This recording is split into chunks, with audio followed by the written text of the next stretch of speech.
eyes upon me, they stare. People all around me, and they're all in fear. They don't seem to want me, but they won't admit I must be some kind of creature if they haven't been. From my party house, I'm afraid to come outside. Although I don't feel the love, I'm afraid they'll hurt my pride. So I play the part I feel they want of me. And I pull the shade so I won't see them seeing me. Having a hard time in this crazy town. Having a hard time. There's no love to be found. Having a hard time in this crazy town. Having a hard time. There's no love to be found.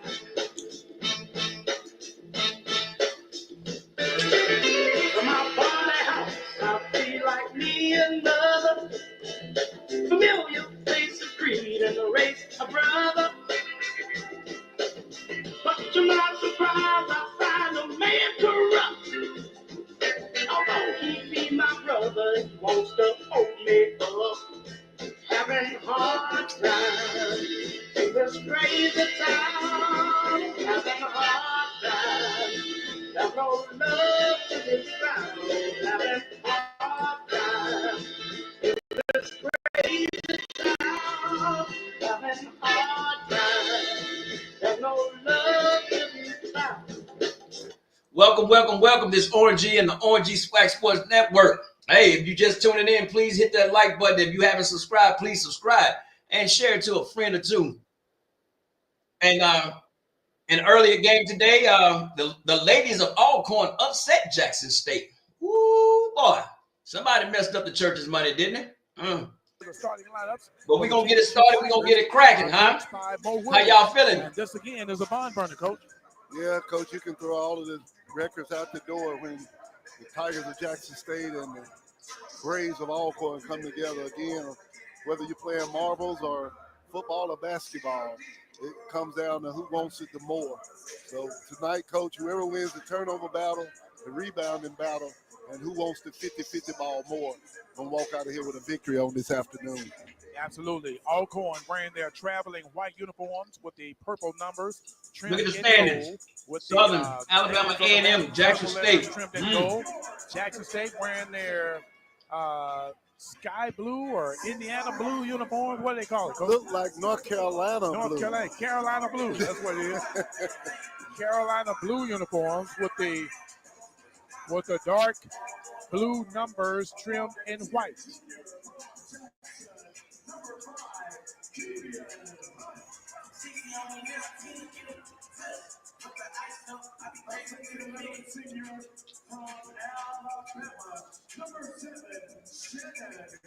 So Jackson State's going to start at guard. Number 5, Kevian Hunt. They're going to start number 13 in the middle. Shaggy. Romeo Mansell, a 6'9" graduate student out of Los Angeles, California. They're going to start number 7, a 6'11" graduate student out of Slacolia, Alabama. Number 7, Shannon Grant. And they got a couple of more of them that's going to start. We didn't get a starting lineup, and then you got some of them still got their jerseys, their warm-up jerseys on, Coach. They do, Coach.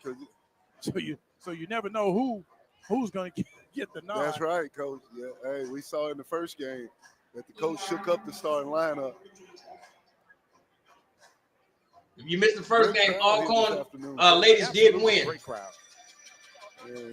Look like the Boom has made the complete band came in this afternoon and got the baby Tigers, and it's a good atmosphere for basketball this afternoon. Absolutely. Of course, they're starting number 24, Deshaun Ruffin, the 5'11" junior out of Jackson, Mississippi, transferred from Ole Miss. So he is the key player on this Jackson State team. So you can look for Ruffin to go off. Mansell, the big guy, is going to go off along with Grant, who's going to provide some beef down low in the middle. That's going to be a key for Jackson State. That's exactly right. I don't think Alcorn have anybody that can actually toe-to-toe with Grant in the post. But you never know, Coach. This Alcorn team is always well coached. Coach Bussey does a tremendous job with his athletes. And again, Jackson State and Alcorn, that's enough said. Number 1, Doria McMillan, the 6'3" freshman out of Pascagoula, is going to start as well for the Tigers of Jackson State. Oh, here we go. Once again, we'd like to welcome all of our streaming listeners on the SWAC Digital Network that's watching this game on the screen. Welcome aboard. You're getting set for a barn burner. Alcorn and Jackson State. All right now. We're getting ready to kick this one off. And the tip is controlled by the Tigers of JSU. And only a few people are standing up now, Coach, waiting on the first basket. They didn't get the memo, Coach. They didn't, Coach. Ruffin has it for Jackson State. Goes to Mansell on the near side wing. Puts up the long-range jumper. It's going to be no good. Rebounded by Alcorn. Shaggy, why you shooting That's number three-pointers? 7 for Alcorn coming down. Julian Luau, 6'6" senior out of Central Point Christian High School that retrieved that rebound. So Jackson State on the defensive side. Luau gives it over to Bennett, who kicks it up top. Long-range shot's going to be in and out, no good. Tipped up and knocked out of bounds. Last control by Alcorn, so Jackson State will inbound it. Tiger fans, are you on your feet till the Tigers make the first basket? Romeo Mansell, the 6'9" graduate out of Los Angeles, will be inbounding it for the Tigers. Jackson State getting it in. Alcorn with a full court press now, and they're going to give it up to Hunt. Hunt's going to control it offensively for Jackson State. Yeah. Hunt, cross-court pass. Ruffin Good. up top. Ruffin now has it. On the near side wing, gets it over to Mansell on the baseline. Mansell looking inside, cross-court pass. Hunt launches a three. It's good. Oh, Great shot by Kevion Hunt, proud of Callaway High School.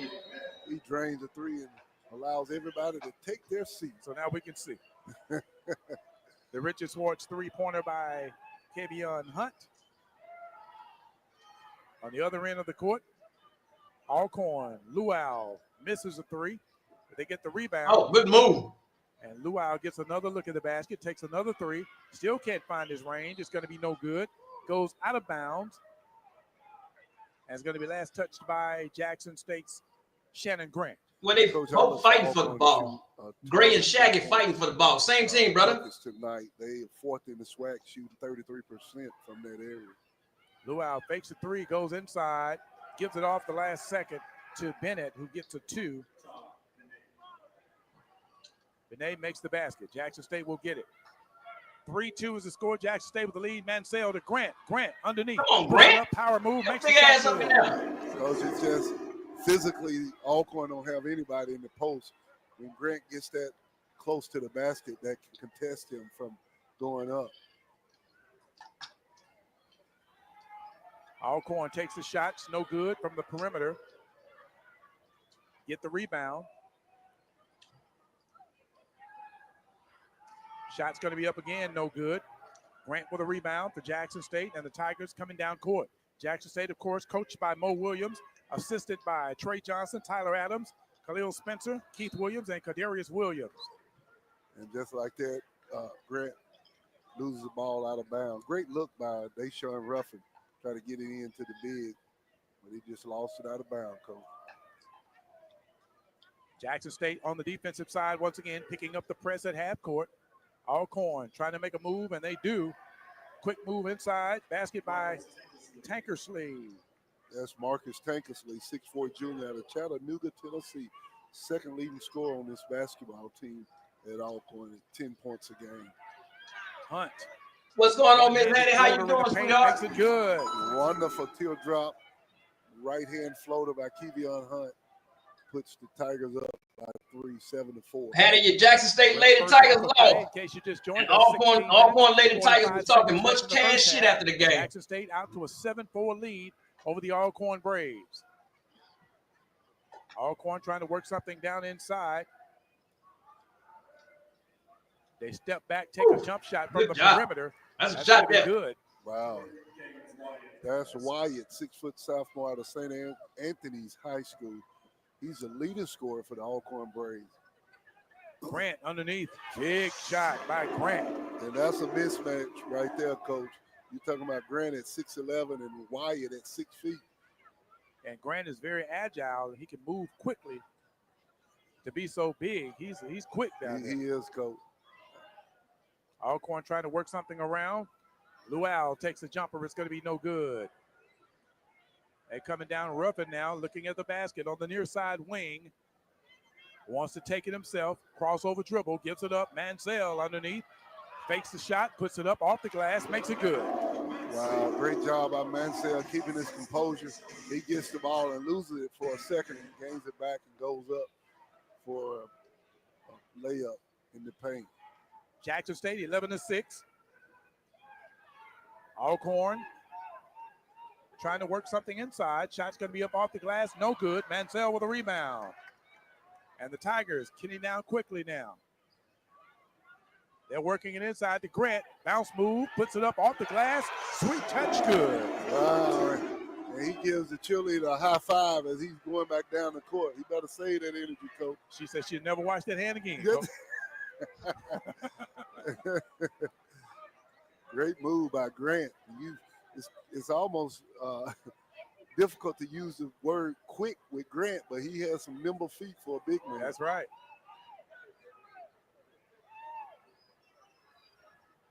Shot taken by Alcorn, no good. Mansell with a rebound, strong rebound.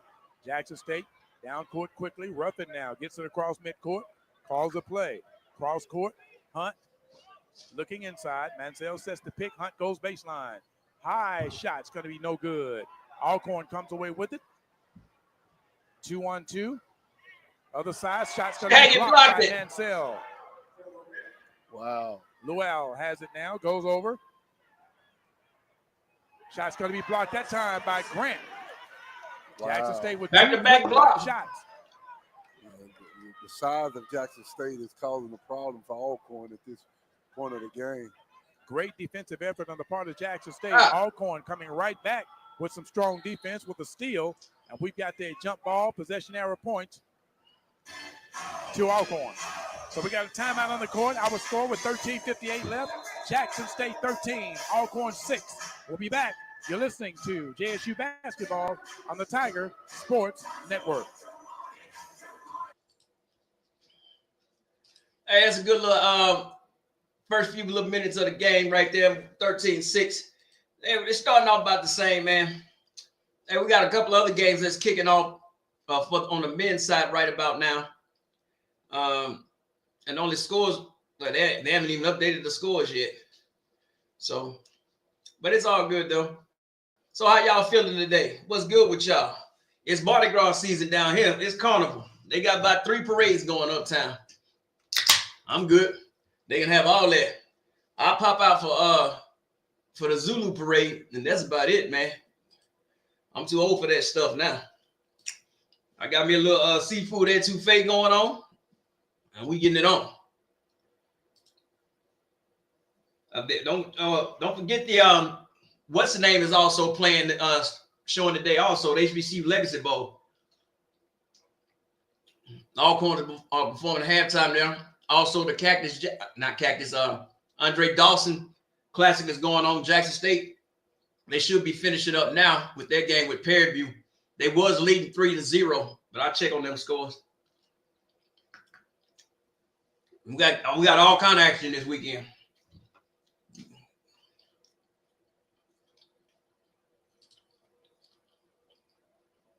To the free throw line on the timeout where you got chairs right here. Well, the only explanation I have for that, Coach, is kind of keep their attention from all of the fans that's close by the chairs on the sideline. Just kind of get the players away so the coach can give them instructions on the next opportunity back on the court. That don't work. Because guess what, Coach? They facing the crowd. They facing At least on the bench, they're not facing the crowd. That's right. I think he got that off TV. I don't know, Coach. You know, a lot of stuff we mimic Yeah. We don't know why we limit it, but that's probably You take them all the way out in the middle of the court Yeah. to have a sit down, then move all this stuff back out. It looks good, Coach. It looks good. Jackson State on the defensive side with a block. Another block. That was Dorian Mitchell, freshman out of Pascagoula, Mississippi. That's 3 blocks for Jackson State in the first 5 minutes. I see a little superstar. You see the little kid right there, the walking right there? Yes, sir. That's a little YouTube sensation that was with the band and the drummers. Wow. In the stands that time. Was playing everything that the drum section. Yes. That's the little kid That's right him right there. there. Yeah, he loves a boom. He is full of energy. Look at him, Coach. Jackson State with a 3. No, correction. That's Alcorn with a 3-point basket. That's Wyatt with a 3. Yeah, that's 6-foot sophomore out of St. Anthony's High School, lead scorer for Alcorn State. On the other side of the court, 3-point attempts taken. It's going to be no good. Wyatt gets the rebound for Alcorn quickly. Down court, passes it. Mansell posts up. Shot's going to be no good. And they kick it up top offensively. Wyatt comes away with it again. So Wyatt's controlling it for Alcorn. Tries to drive in the paint. Does not. Tankersley has it now. He goes in the paint, drops his head, and shot's going to be blocked. Yeah, it was blocked by Jamie Mitchell. And Ruffin goes the other side, and he puts up the shot. It's going to be no good. And the ball is on the floor loose. Alcorn comes away with it. Wow. Wyatt takes the jumper from the perimeter. It's going to be no good. And Ruffin comes away with it now. Ruffin is going to go inside, and he's going to come back up top. So Ruffin comes up top, controlling it, gives it up. Hunt puts it off the glass. It's going to be no good. Not enough on there, buddy. So Alcorn's going to get possession offensively again. Jackson State puts the full court press on. Alley-oop pass is going to be ill-advised, and it's going to be no good. Wyatt puts up the jumper. It's going to be no good. Rebounded by Jackson State's McMillan. Wow, it's a lid on the basket, Coach. Ain't no lid. They just can't shoot. It's a fast-paced game here as Mo Williams tells Hunt to slow the tempo down a little bit. So Hunt to Ruffin. Ruffin goes inside to Mansell. Mansell throws it down with a two-handed dunk. As Coach would call it, Romeo, the man. Oh, what's going on, Brother Carr? Mansell. Absolutely. He is mad at the rim. Every time he gets a chance, he tries to tear it off the backboard. Jackson State with a 15-9 lead. There's a steal. McMillan goes coast to coast. He throws it down. Wow, McMillan, freshman from Pascagoula, Mississippi. He rises high and slams it with 2 hands.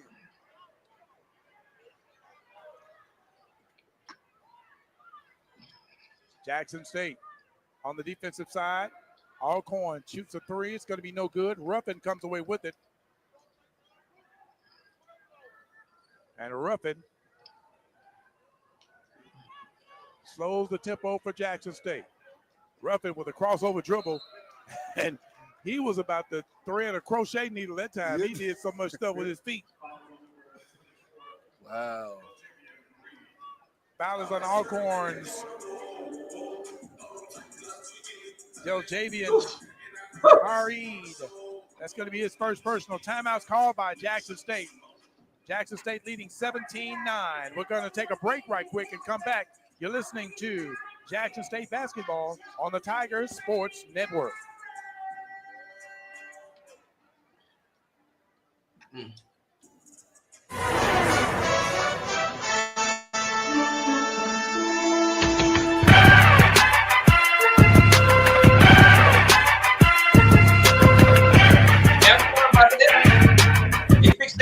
Fun, memories, friendship. We're here for all of it.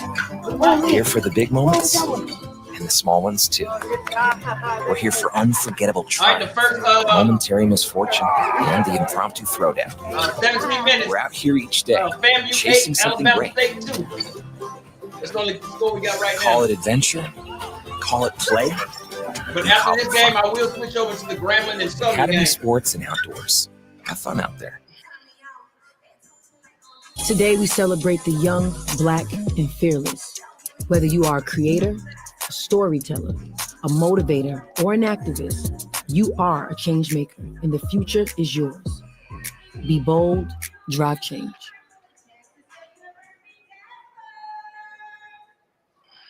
And welcome back to the Converge One Energy broadcast booth. Jackson State 17, Alcorn 9. We're the first half of play. 10 minutes and 53 seconds left in the first half of play. Right now, Coach, Alcorn is shooting 4 of 20 from the field at 20%. Good Lord. 1 of 7 from the three-point line, 14%. Jackson State, 8 of 13, 61%. And 1 of 3, 33% from the three-point strike. McMillan missed the three. Mansell with a rebound, puts it up with a one-handed jumper. It's going to be no good. Alcorn with a rebound on that one as the Braves take it down court.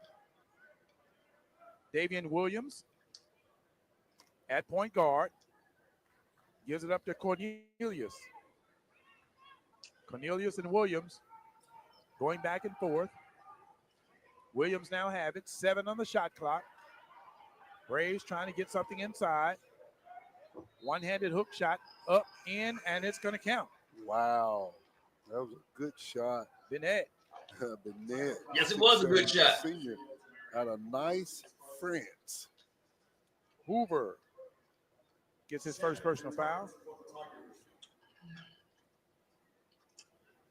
Oh, that's the French. Shooting. Rio brother. Vignette. 64% from the free throw line. How do you say chitlins in French? In France. At the free throw line this afternoon. That's all I want to know. And he makes a shot good. 3-point play by the Alcorn Braves. 17-12 is our score. Jackson State on the defense, on the offensive side right now, wearing their Carolina blue uniforms today. Tigers trying to go inside to Mansell. Mansell faces the basket. Bracers, the defender, and Mansell. Look at Shaggy. Go ahead, Shaggy. And makes it good. I'll say that was his Dirk Nowitzki shot there. He falling back and made that shot, Coach. Alcorn trying to come back. Cornelius with it. He gives it up. Bennett up top. Shot's going to be in and out. No good. Mansell got the rebound, but he lost it. But Jackson State still foul, man. Offense. Come on, we got a foul assessed against Hareed. That's Hareed's second personal. Wow. So Jackson State will inbound it. Hoover will get to the end to Ruffin.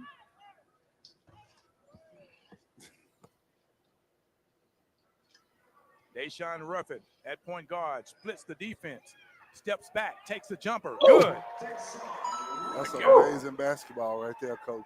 Deshaun Ruffin splits the defense, falls back, and shoots a long. Alcorn is about to get ugly. It's about to get ugly, Alcorn. Come on now. Come on, Alcorn. Williams for Alcorn goes inside, kicks it up top. Cornelius now has it. 10 on the shot clock. Cornelius goes to Williams, who takes the shot. It's going to be no good. If they score here, Alcorn needs to take a timeout. Ruffin controls it again, slows it down, brings it across midcourt. You better take a timeout if they score here. It's about to get ugly. The crossover dribble. Wants to go baseline, kicks it over. Hoover on the baseline on the other side. Launches it, and it's timeout for Richard Swartz 3. Need a timeout. Shooting the ball very well, Coach. 23-12 at 8:14 the first half. Jackson State on the defensive side. Williams controlling it offensively for Alcorn. Vignette now fakes the shot, goes inside underneath, being defended by Grant, who makes the stop and turns it over. Jackson State will get it again. Wow, great defense by Grant, moving his feet and not swiping down on the basketball, just holding his hands in the air. Ruffin to Mansell. Mansell to Hoover on the baseline. Launches it, no good. Kicks it back up top. Mansell at the top of the key. 15 on the shot clock. Grant backs in the lane. Back up top to Ruffin. Fakes the three, goes inside. Shot by Hoover on the baseline. It's good. for 3. Gotta call a timeout, man. You gotta call a timeout. Alcorn, what the hell you doing? Local man and Hoover, a freshman out of JSU, to convert 3-point. Bruh. Hoover Okay. makes the Richard Swartz 3-point. I don't know what I'm talking about. 26-12 with 7:07 left in the half. Jackson State with the lead. Alcorn comes right back with a 3 by Keontae. Need a TO, baby. He's familiar with these goals, Coach. He played here a few years ago. So Cornelius makes his 3. 6:48. What's up, smart guy Ray? Rough it. ATL, what's going on with you? To Hoover. Grant on the baseline. Roughing at the top of the key. Takes a couple of bounces. Crossover dribble, splits the defense, kicks it up. Mansell loses it up top. 3 seconds. Ruffin launches a 3, and it's no good. Wow. He looked good when he left his hand, Coach. So we got a timeout on the floor, media timeout with 6:25 left. As they take one, we'll take one. The Pizza Hut Mold Southwest Grill timeout. We'll be back. Our score, Jackson State 26, Alcorn 15. You're listening to JSU basketball. All right, man. Hey, you see, Alcorn, you're hanging on by a thread, man. I ain't gonna lie to you. FAMU 9, Alabama State 2. Cactus Jack baseball scores for the day. Saturday, February 22nd. Grambling 7, Alabama A&M 4, Jackson State 14, Prairie View didn't make it past second base 0. God damn, Prairie View. That's an ass whooping. 14-0. And so tomorrow, the game that I'll be at, Jackson State will be playing. They got the noon game. But if they win that, they will be 3-0 and they should win this tournament, or they'll be tied with Missouri. Yeah, because Missouri beat FAMU last night 6-5. Yeah, that was a good game though. But yeah, Jackson State beat the brakes off poor Prairie View.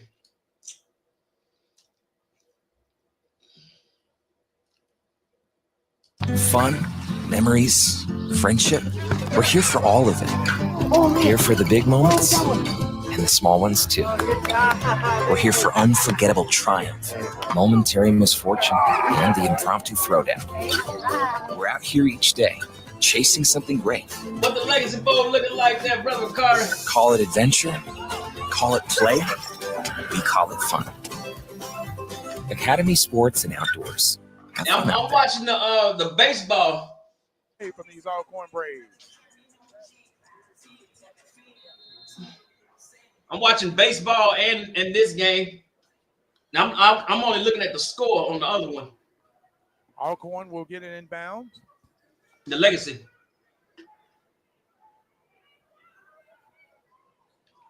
Jackson State on the defensive side. Long range 3 taken by the Braves. It's going to be no good. McMillan comes away with a rebound. Team Robinson up 7-0 second quarter. Okay. I got with 6 minutes remaining. An interview they did about Irv Mulligan. I'm gonna show probably at halftime what they were saying about Irv Mulligan Jackson State at the Legacy Bowl. On the offensive side, McMillan puts up the floater. It's going to be no good. Wow. And we got a whistle blown away from the basketball. Foul is going to be assessed against Jackson State's Jamie Mitchell. It's going to be his first personal. It's good to see Jamie Mitchell back on the court, Coach. He missed a few games with an injury. And I believe this is his second or third game back, and he is very valuable to this Jackson State men's basketball team. Jackson State on the defensive side now. Alcorn with a long-range 3. It's going to be no good. Tipped up. Jackson State comes away with it. See, shooting all them threes is not that bad if you miss. But you got to get the rebound. You getting that three-pointer you missing, that one and done, they coming down there hitting 2-pointers on you. Look, now you down by 11, man. Set in the play. McMillan goes Good luck, man. Across the free throw line. Hunt looking in. Nobody's moving. Hunt gives it up. Mitchell with 1 second. Shot That's clock horrible. violation, That's coaching. and they weren't looking at the clock. That's poor coaching right there. No, it's not the coach. That is poor coaching. 32 seconds. As well as Alcorn. They hadn't scored in 2 minutes and 13 seconds. So we just running back and forth up and down the court right now, Coach.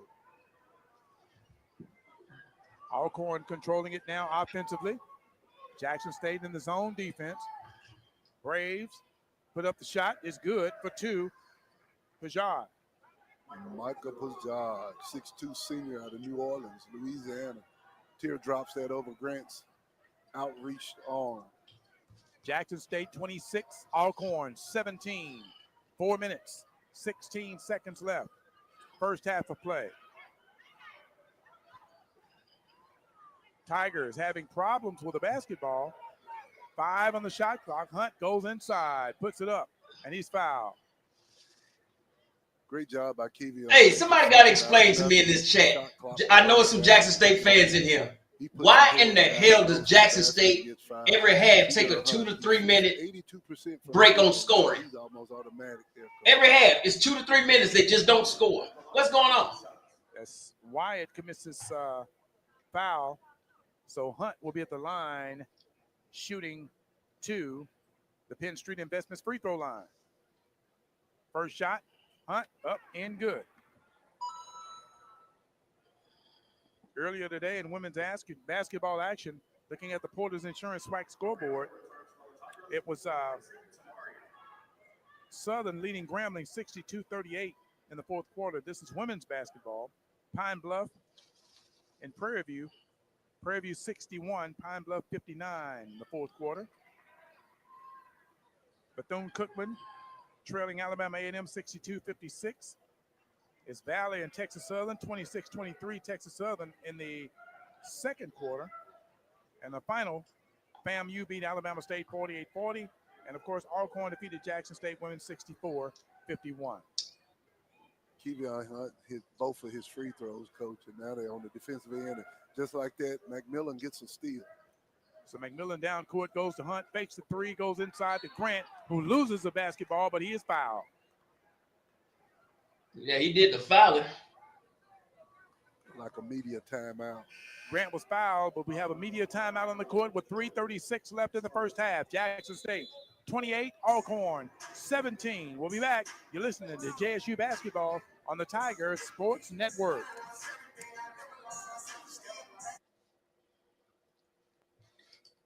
Well, if you didn't hear that, the Lady Tigers from Jackson State was defeated by Alcorn, and Alcorn ladies let them have it too. They were talking cash noise out there on the sidelines. Hey, you win some, you lose some. Hey, but when you dance on somebody's your opponent's court, and when they play you again, don't try to fight once you get beat. That's normally what happens. Because after you do your little jig and you do your little dance, next time you meet and you lose, you want to fight. So keep that in mind. FAMU is this men's scores I'm talking about. FAMU is 11, Alabama State 8 with 13 minutes left. And Bethune and Alabama A&M will start at 4. Pine Bluff and Prairie View will start at 4:30. Southern and Grambling start at 4:30. And Maga Valley and Texas Southern will start at 5. Yeah, you heard it right. I call them Maga Valley.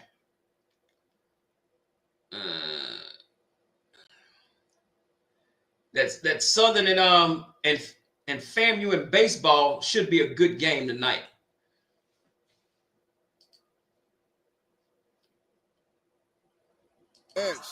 Jackson State is 9-4 in the SWAC. Alcorn is 8-5. So you're talking about one game separating the two, Coach.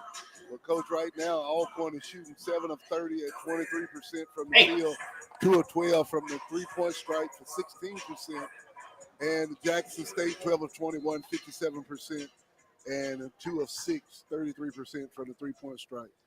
And just like that, Grant gets the ball. They ended the damn 3-minute scoring drought. You say Alcorn shooting what? For 30? 30 to 17. That's like me on the golf course. I'm about 1 for 10 on the green. But I carry that drop ball in my pocket. Jackson State with the lead. Alcorn with a basketball now.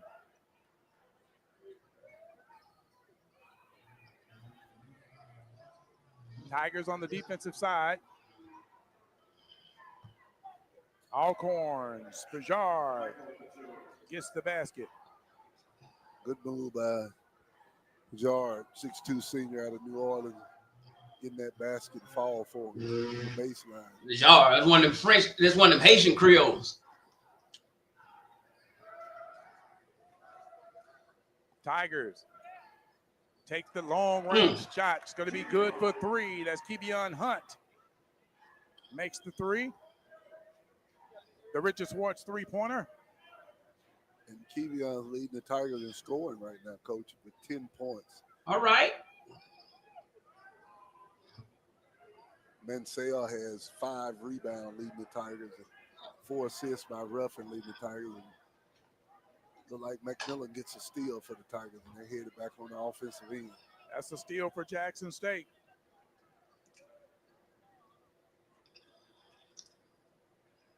For Alcorn, the leading scorer is Gain Wyatt with 5 points. Rebounder leader is Benet with 4. Oh, Shaggy, you can't let that man take the ball from you like that. On the run. Cross-court pass is going to be knocked out of bounds. Good defense, but, man, come on. It looks like Bennett was asking for it.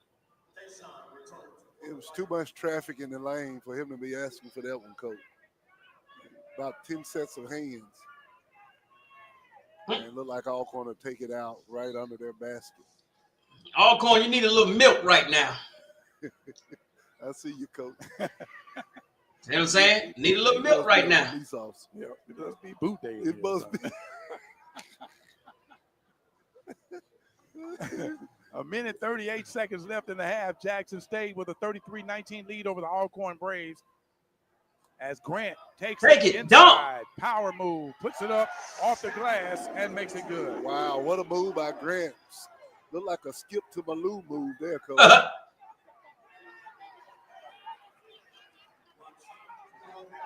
Wow. Looked like Mansell blocked that shot. Mansell did. What are these sideline coaches talking about? That must be related to Grant. It must be his dad or something. Somebody, Coach. 1 minute left in the half. Ruffin drives in the paint, tried to get it into Grant again, but it went out of bounds. They're going to say it was touched. It was touched by Alcorn, but Coach Williams is directing his team to get back on defense. Let's look at the replay here, Coach. I don't think they're even going to look at it. Watch it go off as soon as the ball. Oh, yeah. Yeah. Come on, Mo Williams. You got to challenge that or something, I man. don't think Coach really bothered with 35-19 lead with 54 Nah, seconds. but still, you can't. No, that was clearly. Oh, man. What he smoking? So Alcorn with the basketball now. Jard puts it up. Shot's going to be partially blocked, but it's going to be no good. Ruffin comes away with it. 39 seconds left. Down court pass. McMillan launches a three. In and out. No good. Wow. Great look by the freshman from Pascagoula. And it just went in and came out, Coach, like you described. Alcorn back with it. Tanksley with a 2. Wow. Great move by Tanksley.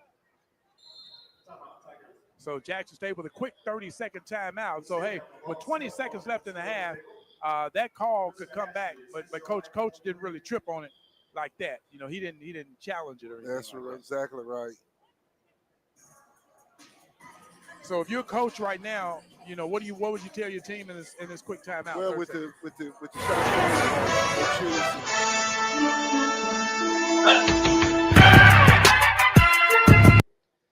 You can tell something wrong with the volume between SWAC Digital Network and the microphone from the announcers. Because once they cut away and go to the commercials, I have to turn my volume down. It's so loud. So don't think that's me, man. But anyway, man, coming up at the half, we will be checking in on the Legacy Bowl. And I do have that interview, what they said about Herb Mulligan. So just work with me. I agree with you, Coach. Right now for Jackson State, Kevion Hunt has 10 points.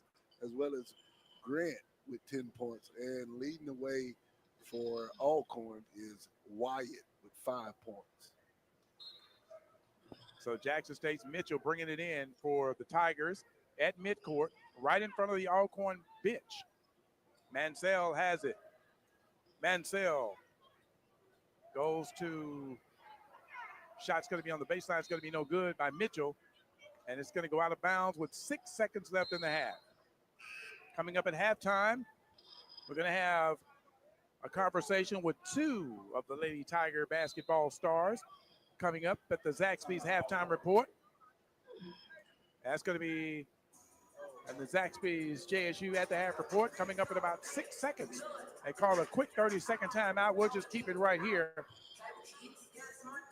And we have a nice crowd today here, Coach. With it being a beautiful Saturday, a nice crowd today. Really nice crowd. I'm glad to see that everybody coming out to support the Tigers of Jackson State as well as the Alcorn Braves. Where did they get that from? She gonna come back and see us. Okay. They got plates, Coach. Yeah. We had boxes. This young lady here take care of you, though, Coach. Yeah, we had boxes, Coach. They got plates. Yes. Them announcers be hungrier than I do. Oh, they must go have cookies. Okay. She brought us some food, Coach. Appreciate it. That's real nice of her. Yeah. She's been good all year. Let me see what we're working with, Coach. 3 wings. Oh, great I ass. ain't gonna say nothing. Don't say that, Coach. We're gonna be thankful. We're gonna be thankful. Shot's going to be blocked from the rear by Jackson State's McMillan. That's going to end the first half. Our score, Jackson State 35, Alcorn 21. Coach, your thoughts on the first half? Great game by both teams. Again, Jackson State applied the pressure. And, Alcorn shooting 25% from the field. Great game by both teams. Again, there's a second half. Go in and recruit. Both teams come out and get ready to play. We're at the Zaxby's halftime report right now. Jackson State leading Alcorn 35-21. We're going to take a break and come back with the JSU at the half report, where we're going to hear from 2, not 1, but 2 of the rising. All right, that's what's happening. Hey, man, what's happening with y'all, folks? Hey, this is RG from the RG SWAC Sports Network halftime. I hope y'all enjoying the game. Hey, y'all hit that like button for me, man. Hey, it's on and cracking. We got it going on this beautiful Saturday during Carnival season. Shout out to everybody that's going to Mardi Gras, coming down here for Carnival. Hey, don't buy no tickets to the Mardi Gras, and don't let nobody ask you where you got your shoes from. None of that. And fellas, if you meet a lady that say, hey, baby, more than you 2 times, keep walking. She gonna rob you. But anyway, man, I seen this about a herb that I wanted to share with everybody. And hey, man, salute out to this cat, bro.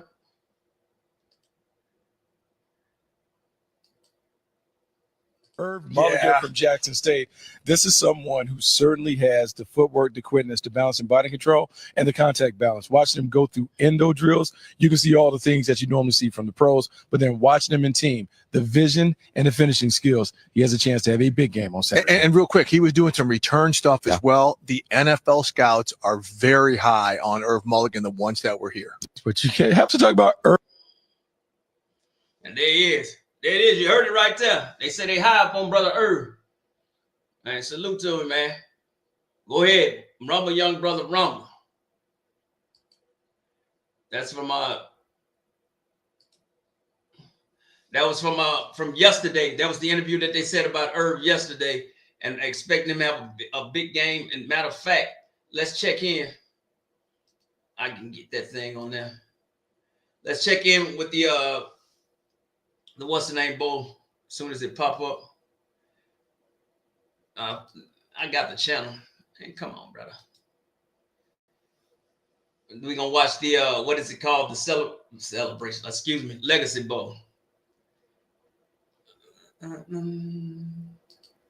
give me 1 second. We're gonna work with it. Trust me, it's a good day. Any day that I can get up and cook me some etouffee, it's working. Oh, here it is.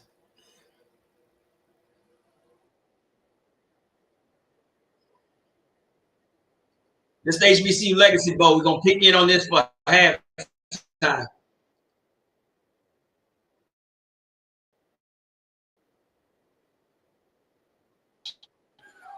Richardson drops it off to his tight end, Jeremiah Pruitt, who's had a huge week.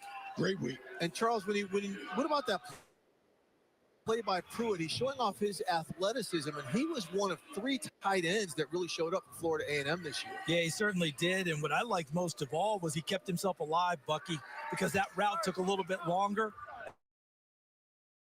in the pass play. But Daniel Richardson, I think, went through about 3 progressions before he found Pruitt open on the sideline. Yeah, man, he's done a real job of getting the ball to the players. But you talk about Pruitt finishing with violence. That's the way that you want to see it at the next level. And he got the first down as Irv Mulligan takes a handoff to the left side. That guy Elijah Williams was the first one on the contact before he gets stopped short. A late flag. I think they're going to get him for throwing the way they've ended up. Damn, y'all that jealous of Irv? I think they're going to get him for excess on that one. That's the way it felt because the flags came out. After the play was over, personal foul, unnecessary roughness, defense number 8. The penalty is enforced half the distance to the goal from the end of the play. Automatic first down. I think you could hear the whistles blowing. Yeah, you can hear the whistle blowing. Wrapped up. So watch how he's met right there. There's Holland, number 8. And there's Keandre Booker. Met him in the hole, baby. Guys in yellow, and then the big throw at the end of it. And that's what they're trying to get out of the game. They don't want to see that WWE suplex and slam at the end of it. Whistles are blowing, help each other up, take the hits off of each other. Man, right now, if DRC was up here, he'd be like, nah, that wasn't too bad. All right, so we have first and goal, 2 minutes and 34 seconds on the clock. Buck, you talked about managing it. You see Irv Mulligan, the standout running back from Jackson State, number 34 in there. Is this Irv Mulligan time? It has to be Irv Mulligan time. We talk about running backs being able to put the ball in the paint, particularly inside the tight red area. Let's see if he can find a way to finish. They got Jeremiah Pruitt split out into the slot. Got him wide open. Wow, nice touchdown pass. DeJuan Bell, Fort Valley State. But what a dot again by Daniel Richardson out of Florida A&M. Yeah, this is great. He saw the mismatch right away. The slot receiver, Bell, wide open. He sees it, delivers it to him. And what I like about that, could have thrown a fastball, gave him a little change up, make it easy. Wait, my man, look at Richardson out there throwing like he pre-snap, like he actually played well this season. Absolutely, he wanted the pre-snap phase, saw 3 deep coverage, running forward. I will go back to the basketball game. Wide receiver that's going to come open just based on the coverage and the route concept. Didn't rush it, made the throw, so you love it. And Bucky, we talked about Irv Mulligan being in there. If we replay this once again, watch what his presence did to freeze the linebacker and the safety to allow that to get up. Wow, no pressure. The kick hit somebody before it goes up. They walked the offensive lineman back. Little bull rush. Oh, wow. Okay. Well, 13-0 lead with Team Robinson here at the All-State HBCU Legacy Bowl. 2 minutes and 8 seconds left. Let's go! I really hope they show that replay of that game. You heard the announcer say it. When Irv Mulligan, all it was a lazy play action, not play action. Yeah, it was play action pass because they faked it to him. But with him being there, with that fake handoff, it froze all 3 linebackers. So that left their safeties and the free safety one-on-one playing too deep, and that's how that touchdown worked like that. I call a football play better than a basketball play and a baseball play, but it's all good, man.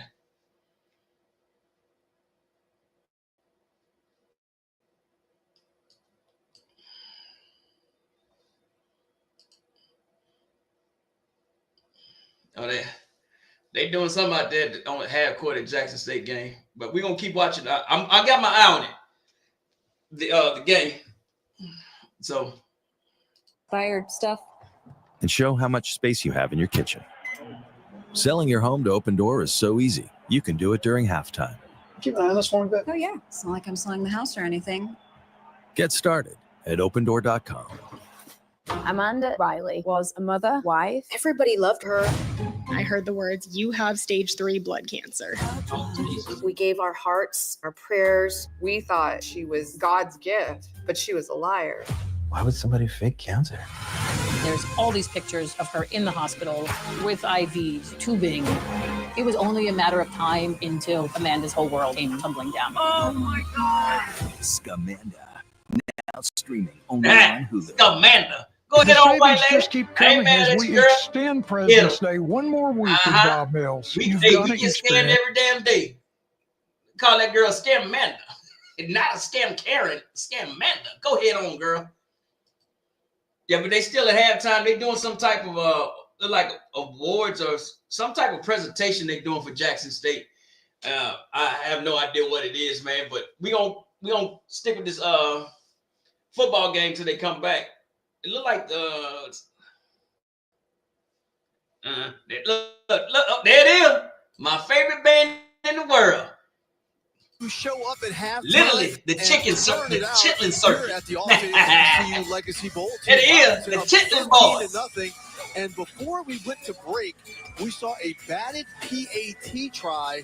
They're going to reset it because players are not allowed to rush on this, and so they ruled that there was a little too much pressure. There was too much pressure. There was some gamesmanship. That's what it was. That's what you saw the middle of the line, a little bull rush. On the previous play, the defense rushed the kicking team, which is not allowed by rule. The ball hit a kicking team player. We're going to redo the try. It's a good job by the official catching that. All right, James Lowry from Tennessee State getting a second shot, and after all that, he better stripe it right through the post. Yeah, if he misses, that'll be problematic. Lowry with the kick, no pressure. Attaboy. There we go. And there he makes it 14-0. Team Robinson, 2 minutes and 8 seconds left. And the 2025 NFL Draft is in Green Bay, and there's only one show that can get you ready. Who are the top picks? Who has the best draft grade? And what positions does your team need the most? Find it all on Path to the Draft, debuting March 31st only on NFL Network and streaming on NFL Plus.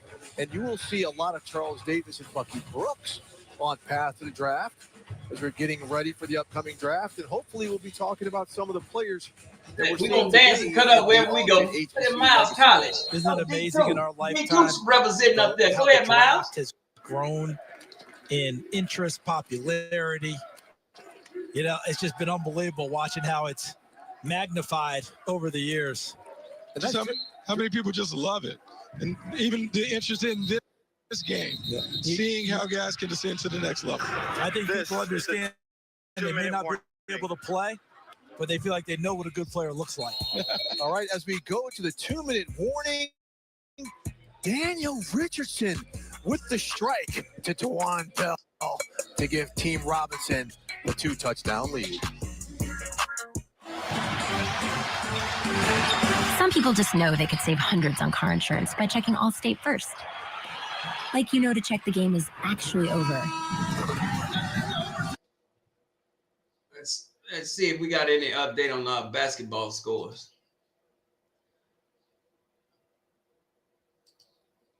I don't think it's any updates.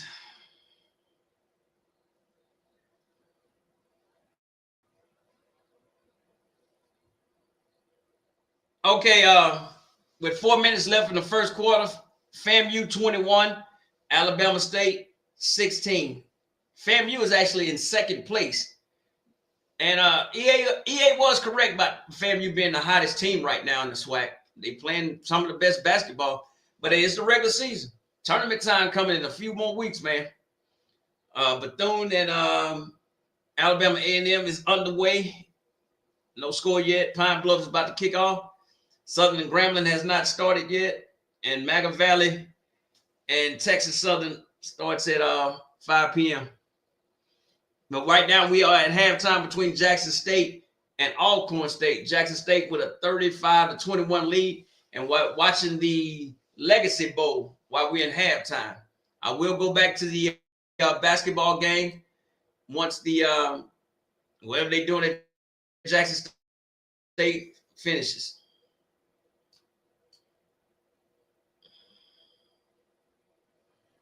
And so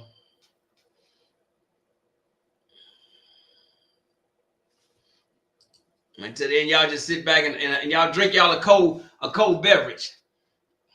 I'll get y'all a good, nice little hot link po' boy. It's an HBCU Legacy Bowl, and it is a not party, it's a party. We're here in New Orleans. It's Mardi Gras time. Miles College in the house. But hold up, is he doing a Dougie? Is he getting a Dougie, my man, in the tan? Yes, sir. All right, we are back. Team Robinson up 14-0 over Team Gaither. Team Robinson made up of players from the SWAC, Southwestern Athletic Conference, and the SIAC. And Daniel Richardson, the quarterback out of Florida A&M, just threw that last touchdown for that 2-touchdown lead, playing well. 2 minutes left. We'll see, guys, if Team Gaither can put something together on this quick strike to kind of get a touchdown close, or at least get in scoring position for a field goal. We have a little delay in the action here, but it's not just the... that man is not doing the Dougie. That dance is called a trip out. Here on the Team Robinson sideline, little dance party. Bucky, you played both sides of the ball. You're a wide receiver and a defensive back in the NFL. In this situation here, the team with the 14-0 lead and defense a lot of fun right now, isn't it? Oh, so now your pass rushers are going after it. Ears peeled back, ignoring the run, going after the quarterback. And then at defense, you're trying to make an educated guess on when you can squat on the route to maybe get a pick six. A player to look for here for Team Gaither is Joaquin Davis, number 88. Out of North Carolina Central. At the top of your screen, as Traylon Ellis drops back, takes off to run. Ellis with a big run, evades, gets down. He did a nice job. Down. Well done by Traylon Ellis. Really nice job evading Aaron Miller, number 55. Look to the left of the screen, right there. And then when he stepped up, Bucky used the word earlier for Daniel Richardson. Excuse me, for one of the quarterbacks taking off, decisive. It's exactly what he was there. Yeah, Traylon Ellis again, dropping back. Plenty of time. Nice, right on the sideline. Ball right here to Jalal. Did he have the foot down? Yeah. Remember, they're still playing college rules in terms of 1 foot, not 2. Did that 1 foot come down? Well, let's see if we can take a look at it. It was determined, yes, and there is no replay, so that's going to count on the books. Tennessee State to Tennessee State. A little familiarity right there. Traylon Ellis getting that ball to Jalal Dean. Yep, he did. Had to put the foot in. Jalal Dean, Eddie George told me he had his best season this year. Most consistent, and when they needed him in the biggest moments, he always showed up. All right, 2nd and 1. 1:27 left on the clock. Team Gaither tries to get on the board. Ellis, plenty of time. Trying to get open, gets rid of it. Smart. Hey, the game is back on, man. Another day. Hey, the basketball game is back on, man. Hey, I hate to do it like that, but it's basketball season now.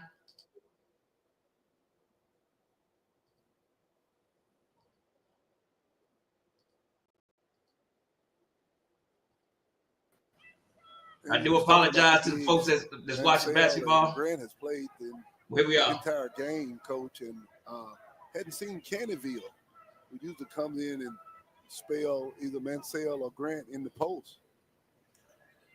Hunt goes baseline, loses it underneath. Alcorn comes away with it on the other end. Bounce pass, 3-on-1. Basket is going to count by Tankersley. 6'4" junior out of Chattanooga, Tennessee. Runs a fast break and lays it up on the right side. So Jackson State back on the offensive side. Grant now backing in the lane, using his weight, puts up the one-handed floater. That's a big man. Made it good. Coach, they celebrate next to you over there. That must be his dad. It got to be his dad. And everybody saying, I told you. Well, Coach, the thing is, Grant had missed a shot this afternoon. He's 7 of 7 from the field. Alcorn comes back with the 3 by Luau. Julian Luau, that's his first one of the night. Luau is 6'6" senior out of Central Point Christian High School. 39-26, Jackson State with the lead. As Ruffin drives in the paint, fakes the shot, looks back up to Hunt on the backside. Hunt looks towards the basket now, 10 on the shot clock, goes inside, spin move, puts it up off the glass. It's going to be no good. And Hunt gets it back with 5 seconds on the shot clock. Ruffin launches it, and he misses the shot. Shot clock running down. It didn't hit anything. And we got a whistle blown. Yeah, that long rebound, and Ruffin had to take a ill-advised shot just to beat the shot clock on that one. But the coaches was telling him, shoot it, shoot it, shoot it. He launched it. McMillan commits that foul, that first personal foul. That's going to send to the line for Alcorn. Wyatt. That's actually his first time going to the free throw line on this afternoon. So he's 1-of-1 for 6 points on this afternoon. And he makes them both. Good free throw shooter. Actually leads the Braves in scoring at 11 points a game. Free throw shooting wise, he's 76% from that free throw line. So Hunt now goes to McMillan up at the top of the key. Ruffin splits the defense, goes inside, lays it up, makes the basket good. Wow.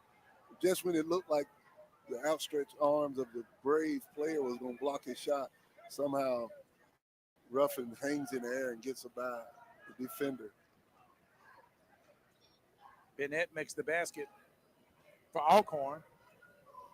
41-30 is the score, 16:45 left in the ball game. Kevion Hunt controls it, goes to McMillan at the top of the key. Back to Ruffin, inside to Grant, puts up the short jumper, and he makes it good. Wow. Just like that, Coach. Grant is 8 of 8, 16 points, and 2 rebounds on his afternoon with 12 coaches in the bleachers. Absolutely. Shot no good. Rebounded by Jackson State. So the Tigers, Grant carrying them today, hadn't missed a shot at all. And if it's working, Coach, what you usually do? Keep going. Keep feeding. Keep Let him grow. Ruffin penetrates in the lane, draws the foul, misses the shot, but we've got a media timeout. It's going to be called right quick. So as they take one, we'll take one. The Pizza Hut Mo's Southwest Grill timeout. We'll be back. Our score, Jackson State 43, Alcorn 30. You're listening to JSU basketball on the Tiger Sports Network.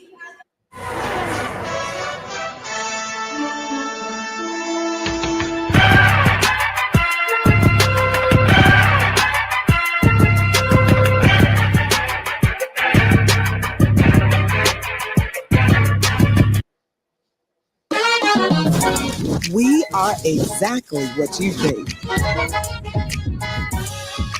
We are not at all what you think. The SWAC, we are past, present, and future, all in one. I apologize. Because the best way to honor our history is to make history. Y'all follow Miss Michelle Delicious Delight General if you have on Motors, Instagram. honored to sponsor the Southwestern Athletic Conference.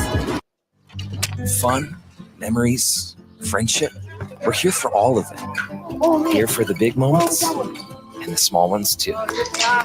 We're here for unforgettable triumph, momentary misfortune, and the impromptu throwdown. After the Grambling game, y'all already know where I'm going. I'm going chasing straight to the something bingo great. hop. If I can navigate through this Mardi Gras traffic, Call it adventure, I might have to call it ride a play, bicycle over to the bingo call hop. it fun. Academy Sports and Outdoors. Have fun out there. Starry Lemon Lime Soda.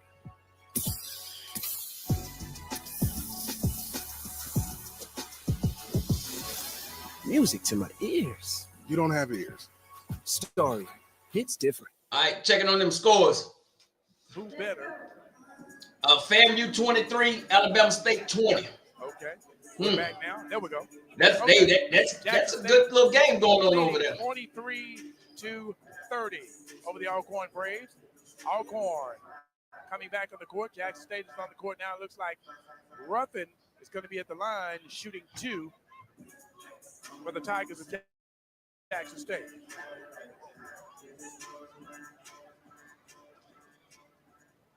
So Ruffin will be at the line shooting. First shot by Ruffin is up, in, and good. He makes the Penn Street Investments free throw. 84% from the free throw line is Deshaun Ruffin. It's like a layup to him, coach. Automatic. Second one is good.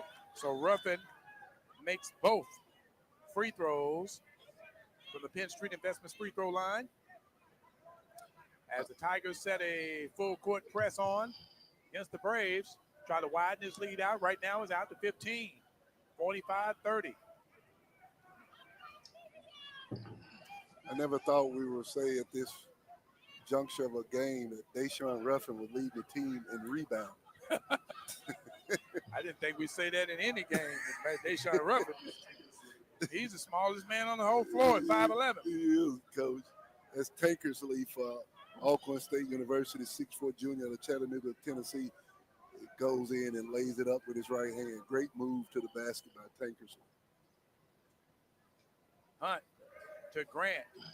Grant back up top. Ruffin now controls it. 5 on the shot clock. Ruffin crossover dribble, goes inside, lays it up, no good. And we got a whistle blown, and a foul is going to be assessed against Grant. Coach, I got a personal question to ask you on that. Yes, sir. If you were playing defense on Deshaun Ruffin and he crossed the ball over like he just did in like milliseconds, what would you do? After the cast come off my ankle. About 12 weeks later. Man, he is cat quick. My ankle will be broke, coach.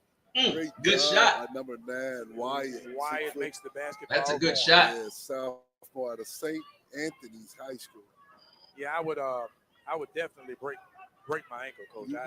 After I get out of the hospital when the cast come off, I find him and shake his hand. Manziel to Hunt. The bank was open. Great shot by Hunt, bouncing it off the backboard. So Hunt makes that basket good. Man.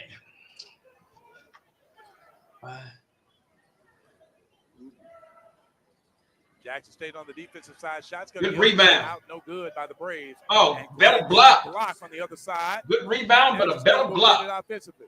Wow. So Grant puts it up and makes the shot. No, twinkle toes Grant. 9 of 9, coach. For 18 points, and he goes to the free throw line. 9 of 9. Twinkle toes. Look at him. Tightrope like a ballerina. Now walk like Ronald. Hot boy Ronald. Is fouled by Josh Mitchell. Watch this move. For Alcorn. Oh, come on, man. Ain't even, come on, highlight. You got to do better than that. Twinkle toes. That must be his shooting coaches over there. Got to be. So now Grant is at the line. So let's see if he's just as good from the free throw line as he is from the floor. Let's see, coach. Twinkle toes. Grant's at the line. Pretty good free throw shooter at 63%. And he makes it. Oh, he's feeling it tonight, coach. He has missed the shot. 19 points. Has not missed a shot all night. He has 4 blocks and 2 rebounds. 4 blocks, 2 rebounds, and 19 points. And perfect from the field. Jackson State. Can't beat that. Alcorn's Gaines Wyatt was right near the midcourt line, and McMillan was kind of going out there defending him and kind of put his body on and pushed him a little bit, and the official was right there, and they called a foul. So Wyatt now goes inside, passes it up to Williams. Grant on the defensive side. Williams drives baseline, being guarded heavily. Pajard puts up the shot and makes it good. Great job by Pajard. Straighten those, square those shoulders up, coach, and just great release on the basketball. Drain that 2-point jump. Jackson State. Ruffin went down and made a great pass down there to McMillan, who missed the shot, but Jackson State was able to get it back. And Mitchell commits his second personal foul as Mansell was getting ready to lay it up. So Mansell will go to the Penn Street Investments free throw line to shoot 2. You said it real nicely, coach. You said lay it up. He was trying to tear the rim off the the backboard if he could have got an opportunity to do so. So Manziel missed the front end of a 2-shot foul.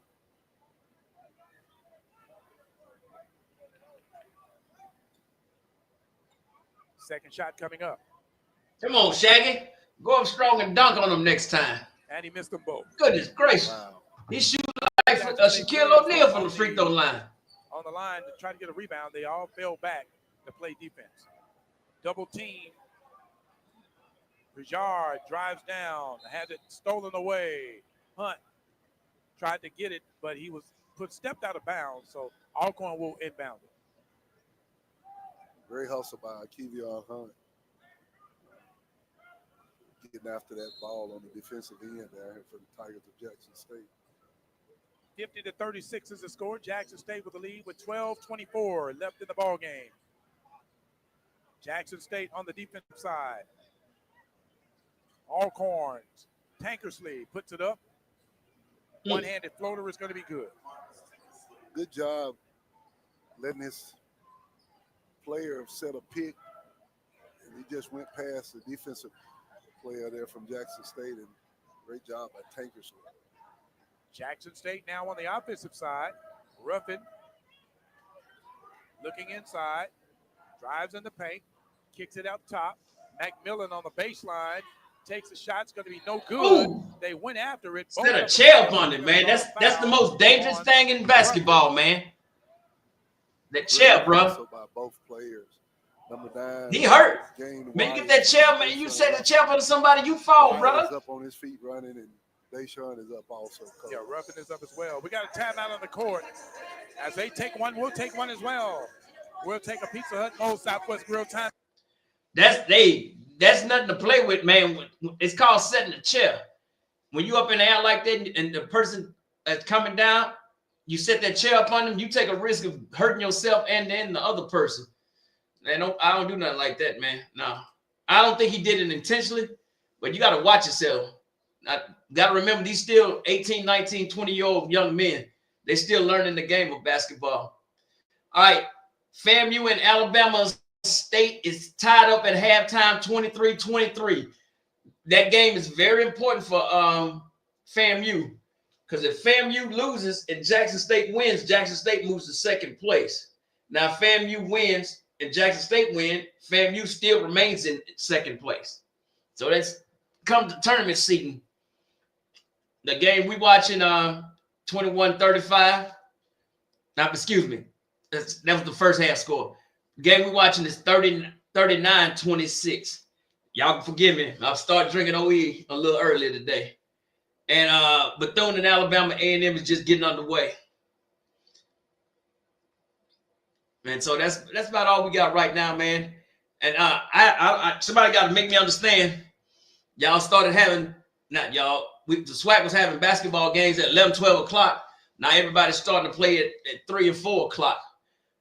Oh, well, we here. We going to watch it. You play that, it's just the tension in the room. It's just a powerful song. It is, Coach. And they play it so well in detail. You're exactly and so right. loud. It's so loud. You're exactly right. It's like they saved all their breath for that song. Yes.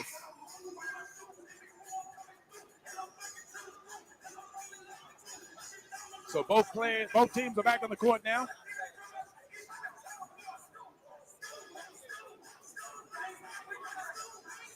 Jackson State is on the defensive side. Alcorn will be bringing it in. Jackson State will apply a full court press. Yeah, Arsenal, that's a very scary, man. They still learning. Unfortunately, with AAU basketball, it's basically just destroyed high school basketball, and you're not getting those fundamentals taught anymore. Getting into the middle of the lane and falling back on that jump shot. For Tankersley this afternoon, that's 12 points and 1 rebound. Tigers trying to get it off. 3-point shot, basket by Jamie Mitchell. Forest Hill High School. Got the Richard Swartz 3-pointer. That's his first basket of the night. It is. Alcorn fakes the three, goes inside the lane, puts it up off the glass. It's going to be tipped in and out, no good. Mansell comes away with a rebound and gives it to Hunt. Hunt drives in the paint, kicks it out. Hoover takes the shot. It's going to be no good. Yeah, over the back, big man. Going to be a foul on Grant. He was reaching across the back. Actually, I see that a mile away. They went for the rebound, and the ball came down on the side of the Alcorn player. Grant never took his hands off of it, and he was called for the foul for reaching over the back. If you was at a football game, they would holler out, "You can't do that." The official was standing right there and called him. Absolutely. Red-handed coach. So the Braves trail 53-40. 10:25 left in the ball game. Jackson State trying to maintain this lead as the Alcorn Braves try to make something happen offensively here. Cornelius with 2 seconds on the play clock. Good Loses steal. it to Hunt. Hunt goes on the other side. That's a steal. They're going to say that's a Okay, shot Ralph. clock violation. He actually stole. He stole the ball. So it's a before the change shot of clock possession. went off. They're going to say it's Jackson State's basketball. Yeah, but the ball was already out of his possession. Well, I guess he's trying to say Jackson State did not have possession of the ball. But the basketball was stolen before the shot clock went off. I don't know. Wow. And Hunt made the layup, but they said no good. It was a shot clock violation. How was that, Coach? I don't know. Only thing I can think of, Jackson State didn't have possession at the time the shot clock went off. The ball was bouncing, but Grant underneath, power move, puts it up, makes the score again. That's 10 of 10 for 21 points for 10 of 10. Grant for Jackson State University. Grant is playing his heart out today. He is. Well, he got all of his coaches over here. He got 12 coaches in the bleachers, Coach. Shot by number 9 from Alcorn has a nice jumper. Basket will count. Mid-range jumper. He has a nice one. I don't know who that young man is, but number 9 from Alcorn has a nice mid-range jumper. We are missing that in basketball. Tigers lead by 13, led by as many as 15. Hunt controlling it offensively for Jackson State. Mansell with 6 seconds on the shot clock. Mansell steps back, takes the jumper. Yo, Shaggy. This is a shot. Shaggy, you ain't no 5'11" point guard. Quickly. Inside. Shot's going to be good. Wow. As Foreman makes the basket. Cameron move. Foreman out of Hartsville, South Carolina. Alcorn trying to provide a little defensive pressure on the Tigers now. As Hoover drives in the paint, and he makes the shot good. Yeah, that's Hoover, 6'5" freshman out of Yazoo City that goes to the basket. He is smooth as ice, Coach. Alcorn trying their three-point game. That's an air ball by Davian Williams. It's going to go out of bounds. Yeah, Grant is coming out the game, Coach. He's played 28 minutes. He looks tired right now. 28 minutes, 20 points. He's scoring. He's scoring, Coach. So the Tigers now with a 57-44 lead. As Alcorn applies a full court press here. Ruffin back in the game. Mitchell launches a three from the baseline. It's going to be no good. Mitchell usually hit that shot. Wyatt with a high arcing shot. No good. McMillan with a rebound. Mansell on the alley-oop. A little bit too much. Come on, Shaggy. Looked like he was trying to shoot it. Wow. Threw it a little bit too hard. And the shot by Pajard was good for Alcorn. Jackson State better watch it. A couple more of them crazy possessions. They back in back to 7. 7:33. You might want to score here. Leading 57-46 as Ruffin splits the defense again and does a Steph Curry move. Wow. That was nasty. Nasty. Stopped in time and just froze the defense and just sped. Good move. Away from him, just like That's that. Grown man. Rashad did it on the other end. He did it on the other end. Mm-hmm. It didn't look as good as Ruffin. No, it did. It did. Coach, we still got a good ball game. Mm-hmm. Hey, 11 points. You're only down by 11 with 7 minutes left. McMillan launches a 3. It's going to be no good. You make this, you're down. You cut it to single digits. Walking the sidelines as Alcorn comes back and scores. Ooh. Wow. We're in a 9-point game. Another basket. I told y'all. Couple more than crazy possessions. Right over the outstretched arms of Mansell. Mitchell in the paint loses the basketball. Alcorn comes away with it. Puts it up off the glass. It's going to be no good, but a foul is going to be called against Hoover.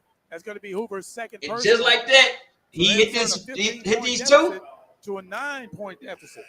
Telling you, man. So we've got a timeout on the court right now. We're going to take a Pizza Hut Moles Southwest Grill timeout. As they do that, we'll take one. Our score: Jackson State 59. Hey, this game is not over with by any stretch or by any means. Hey, they're down by 9 right now. Hit these 2 free throws. It's only a 7-point game, and you still got 7 minutes left. So this actually is anybody's ball game. Jackson State goes through these crazy scoring droughts. You know, if you look back at it, the last 2 or 3 minutes, they've only scored maybe 4 points. You had a 15-point lead, and you keep chipping away, but Alcorn wants to live and die by that 3 that's going to hunt you. You got number 9 from Alcorn who has a great mid-range jump shot. Hey, man, if you're going to give me that 2-pointer inside of the arc, I'm going to nail you every time. So, hey, we might want to buckle up, man. Y'all might want to grab y'all another pint of Mad Dog 2020 and another few pounds of crawfish and a po' boy. We might be here for a minute. This is going to be a good game, in my opinion, coming down to the wire. The other games they just started. They still they back. FAMU and Alabama State, they just started up their second half. The first, Prairie View 5, Pine Bluff 3, Grambling 6, Southern 11. I did pick Grambling to upset Southern. I thought Grambling would upset them. So we'll see. And Maga Valley comes on at 5. Know all the words it is. They know all the words, and they look like they're having a seizure. They be dancing. They wasn't dancing these days. Tell you, we got us a good ball game here. Jackson State's only up 9 points, 59-50. Alcorn shooting 37% from the field, 22 of 60, 3 of 16 from the 3-point stripe, 18%, 3 of 3. 100% from the free throw line. Jackson State shooting 56% from the field, 25 of 45, 4 of 15 for 27% from the 3-point stripe, and 5 of 7 from the free throw line, 71%. Davian Williams from Vicksburg missed his first shot from the line. You got to make them free throws, man. You're chipping away at the lead. Make them free throws, young brother. And he makes 1 out of 2 from the line. That's his first basket on the night. Wow. So Alcorn now is going to apply a full court press. That's right. Coach Bussey seems to think that he could make Jackson State. You got him in the corner. As the Tigers break the press, Ruffin gets it across midcourt. Grant and Mansell both back on the court for Jackson State. Hunt, Ruffin, and Mitchell are the other 3. Mansell posting up the free throw line. Hunt with 7 on the shot clock. Goes to Grant. Grant passes down. And Grant did not look at horrible offense. Horrible offense. He didn't want to mess his percentage I up, know Coach. it. I saw it too, Coach. He didn't want to shoot. Did you see? I saw it. Yeah. Smart man. I'd rather take the violation. I ain't going to mess up my stat. I'm perfect tonight. Great defense by Alcorn State University on the defensive end. They hadn't had an answer all night for Shannon Grant, but on that play, Coach, they played really good defense. 5 minutes, 57 seconds left. Alcorn is crept back into this one. 59-51 is the score. Jackson State with the lead. Alcorn trails by 8 now. As the shot's going to be in and out, no good. Alcorn with a rebound and a fresh shot clock. They're going to go right to the paint and put it up off the glass. What I tell y'all? That's going to be Tinkersley. 6 points. Really 2-possession game now. 14-pointer. He's mastered that teardrop. And we've got a basketball game back here, Coach. Tell you, Coach. Tell you. Hey, and the Braves have called another timeout. And while they do that, we're going to let you know about the Porter's Insurance SWAC scoreboard update. That's not me. They turned the volume down. I'm enjoying the student section. Fun, memories, friendship. We're here for all of it. Hey, what I tell you, man. Hey, a couple more crazy possessions. You get you a couple of 2-pointers, you back in the game. This needs to be a lesson to all athletes and all and what's the name? And all basketball levels. You don't have to rely on that 3-pointer. You start hitting them, nailing them 2-pointers down. Every now and then you kick out and get you a 3. Yeah, that's cool. Alcorn made their way back into this game, not on 3-pointers. They made it by shooting 2-pointers. Jackson State has fallen off again with these scoring droughts. I don't get that. This team, that Jackson State team, is too talented to be going on these scoring droughts. You have too much talent, man. So you can't let a team like Alcorn hang around. That's your rivals. Trust me. They would love to beat you on your own court. The coaches, before coming back to the court, the Tigers are going to bring back Mansell, Grant, Ruffin, Hunt, and Mitchell. The Braves are bringing back Pritchard, Williams, Foreman,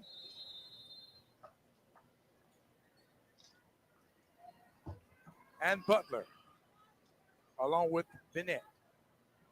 Full court press applied by the Braves as Hunt gets it across midcourt with a crossover dribble. Being defended by Butler for Alcorn. Double team. Hunt with 15 on the shot clock, having problems with it now. Gives it to Ruffin. And Ruffin says, try to take it from me. He sure did, Coach. Ruffin splits the lane. Down to Mitchell. Fakes the 3. Now takes the 3. It's going to be no good. Got a good look at the basket, but he shot before the shot clock went off.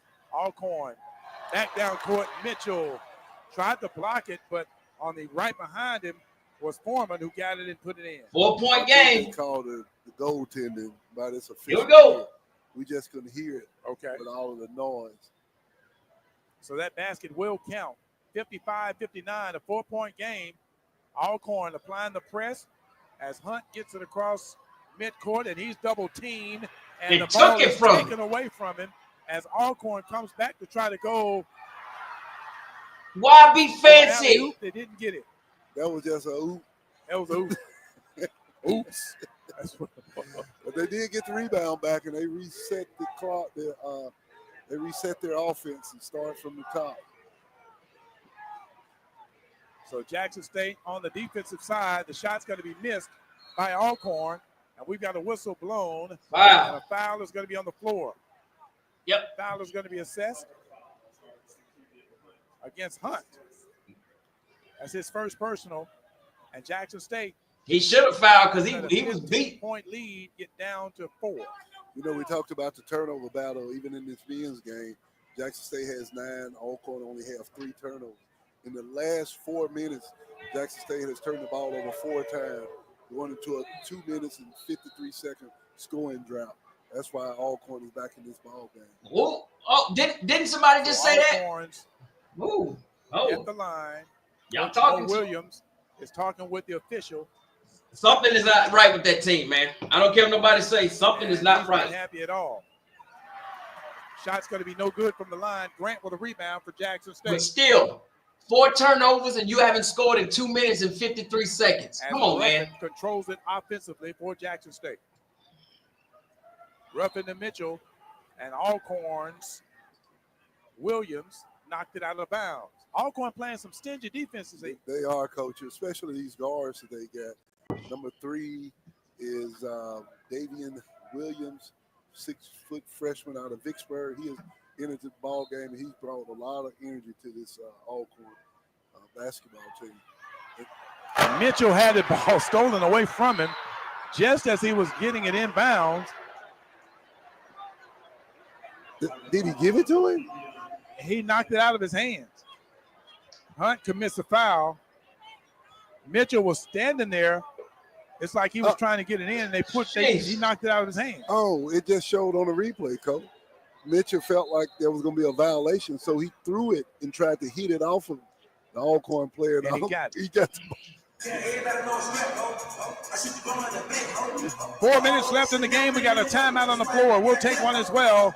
Our score, Jackson State 59, Alcorn 55. We're going to take a Pizza Hut, Moe's Southwest Grill timeout. You're listening to JSU basketball on the Tiger Sports Network.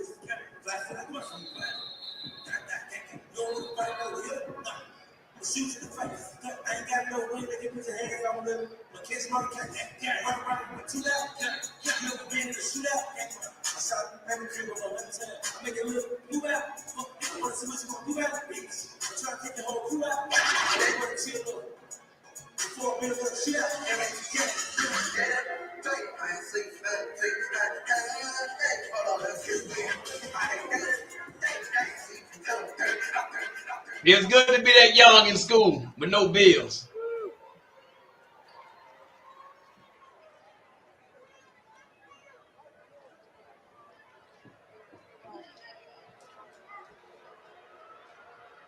Both of them. Well, a 1-possession game with 4 minutes left. We got a ball game, folks. Who wants it more? Now it's time to gut check yourself.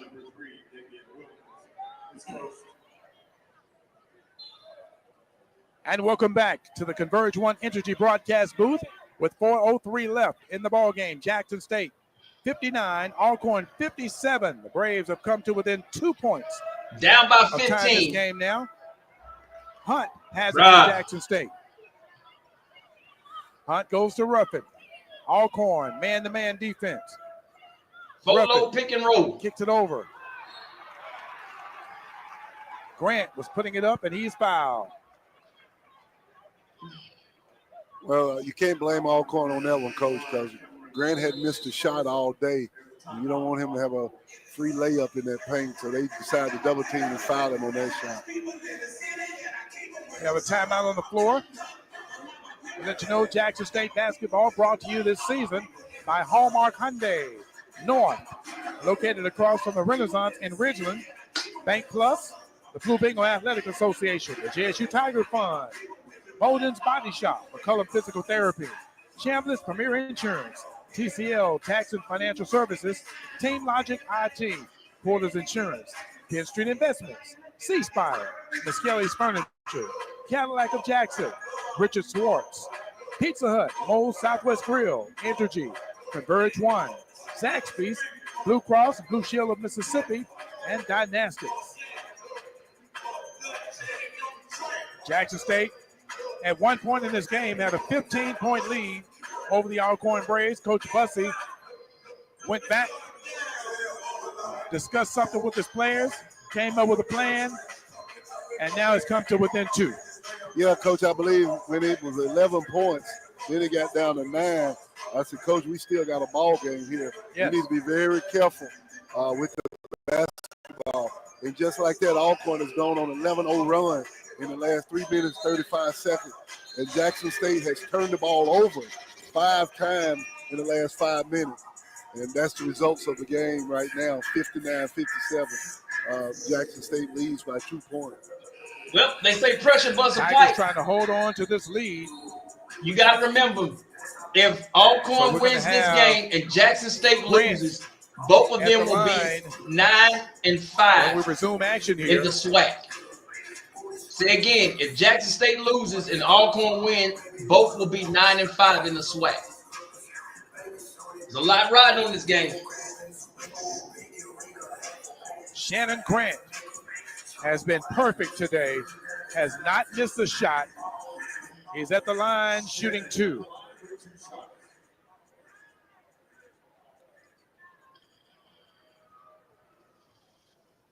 Grant's at the line shooting 2. He's at the Penn Street Investments free throw line. And he makes it good. Wow.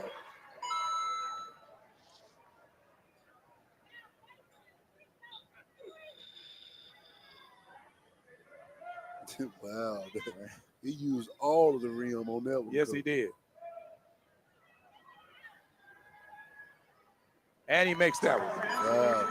He is perfect tonight. Grant is 10 for 10 from the field, 3 for 3 from the free throw line for 23 points in 31 minutes of play for the Jackson State men's Tiger basketball team. Alcorn almost threw it away. And they're trying to work some offense here. 3-point attempt's going to be no good. Mansell with a rebound. Shoot yourself out of the game, brother. You're doing well with the 2-pointers. With 3:15 you don't left, need a 3-pointer. Tigers are trying to hold on. My goodness, man. Get out of here with a win, leading 61-57. Mansell has it. Goes back to Hunt. Inside to Grant. Power move. Grant lays it up and in for the score. Quicker toes. It's 11-11. 25 points for Grant. Coach, that's why he was preseason first team all SWAC picked by the coaches of the SWAC. Yeah, they don't have an answer for him today.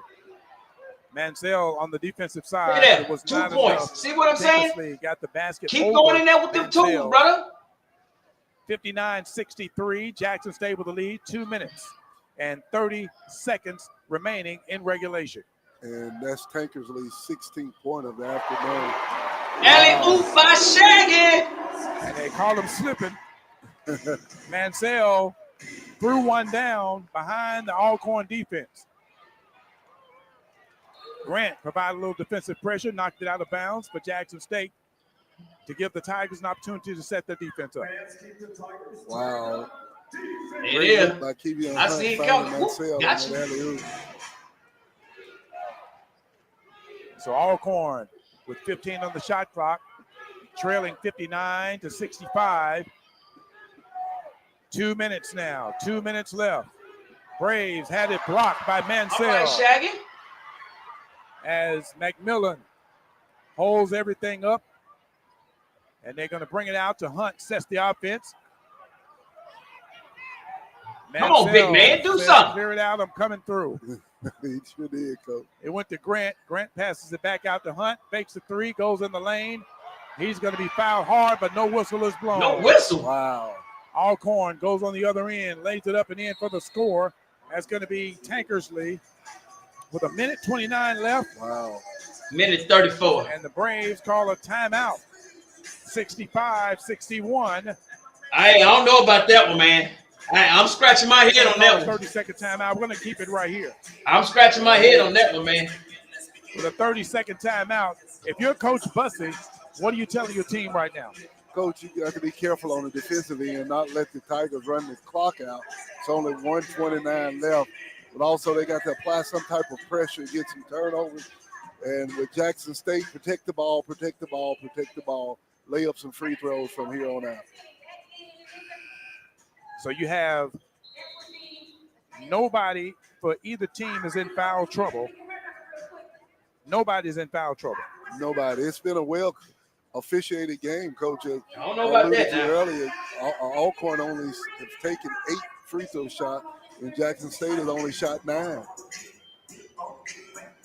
You have Wyatt and Tankersley are the scoring machines for Alcorn today. Wyatt and Tankersley. Jackson State has pretty much leaned on Shannon Grant all day. Yeah, that's a good way to put it, Coach. They have leaned on the big guy all day long. Hunt catches him off guard. Hit the press. Gets a shot for Jackson State. Hunt catches that ball like a receiver would, Coach. Just after he gathers the ball, he just lays it up. They caught the Alcorn defense off guard, caught him slipping again, and laid it up on the other end. Braves loses it. Once again, McMillan goes on the other end, puts it up off the glass, and it's going to be a little bit too hard. Didn't get the shot. Alcorn with a push-off, no call. And a foul is going to be called. How you going to try to dunk on that big old man? Actually dunk on Grant. Bro, come on, man. That's going to be 3 on Shannon Grant. And Coach Bo is upset about that no call. That Here we go. Push off. That was an offensive push-off. They didn't call that. They didn't call that, Coach. Yeah, number 21 for Alcorn. I tell you, it's getting interesting. 51 seconds left. For sophomore out of Hartsville, South Carolina. Here it comes. Challenge. Here comes the ball. Here comes the ball. He's at the line shooting, and he misses that shot. Boy. And he's a good free throw shooter. They have him listed at 75% from the free throw line. So the Jackson State Tigers Hey, to as hold soon as this game is over, I will switch over to the Grambling game as soon as I find it on the 52 seconds left. On the SWAC Digital Network. And we got a whistle blown, and that's going to be a lane violation. That's going to be a come on, man. Correction. That's a foul on Vignette. Grant got pushed in the back as he was trying to get that rebound. So Jackson State will inbound it. I don't know about that now. I don't know about that one. Jackson State will inbound it. Mansell will be inbounded for Jackson State. All right, 51 seconds left. By the Alcorn Braves. Get it across half court, man. Get it to Hunt. Hunt, crossover dribble. And they wanted to do a little showboat, but the foul is going to be on the floor. All right, it comes free throw time. Had to dunk by Mansell, but a foul is called before that. Now you can go up by 10. That foul is going to be put this game to rest. The yard. They about to jack up threes. So Jackson State at the Penn Street Investments free throw line is going to be Hunt. Hunt is a really good free throw shooter, Coach. He shoots 82% from that area, so he should hit both of these shots. So if you're Grant, do you want the ball back? I don't, Coach. Take me out the game, Coach. Hunt makes a shot from the line. Still though, man, perfect. That is too close for comfort. You was up by 15. Did not miss a shot. Not miss. Went on a scoring drought. He's perfect. 5 turnovers. And now you push your lead back up to 10. Penn Street That's too close for comfort, man. 40 seconds left. 69-61. Jackson State with the lead. Alcorn taking a long time to get a shot off. Bennett makes the basket with 29.8 seconds left, 63-69. And they called another timeout, and we'll take one as well. Jackson State, 69, Alcorn 63. We'll be back. You're listening to JSU basketball on the Tiger Sports Network. All right, let's check in with some basketball scores of our own. And Alabama State 46, FAMU 42 with 7 minutes and 54 seconds left. Pine Bluff 20, Perryview 22, Southern 23, Grambling 21, Maga Valley and Texas Southern should be getting underway. And Bethune and Alabama A&M has been delayed.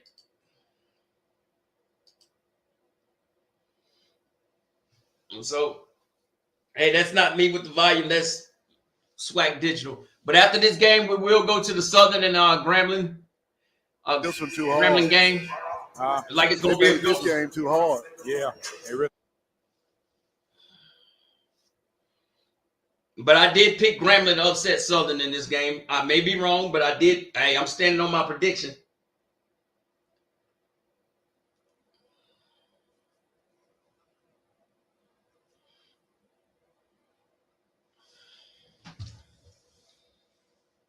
That's SWAC Digital with the 8-volume issues. That's not me.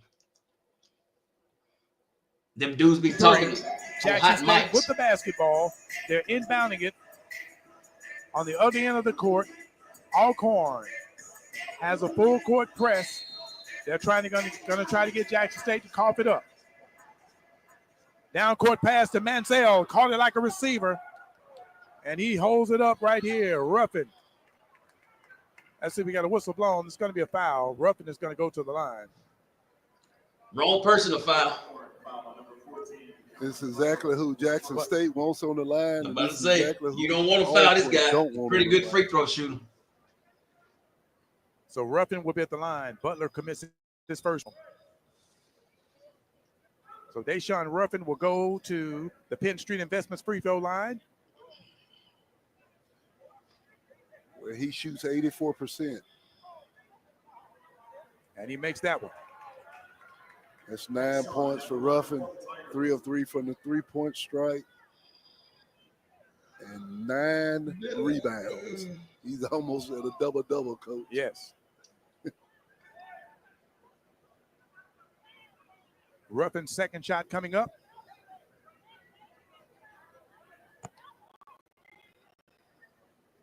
Shot is up, in, and good. Yeah. So you go ahead and get that bus tuned up going back to Lorman. Investments free throw line. It's just about over, bro, for y'all, brother. Just about. Tigers with a 71-63. Go ahead and tune that bus up. 6 seconds left. Too close for comfort for me, though. Alcorn getting it down court quickly.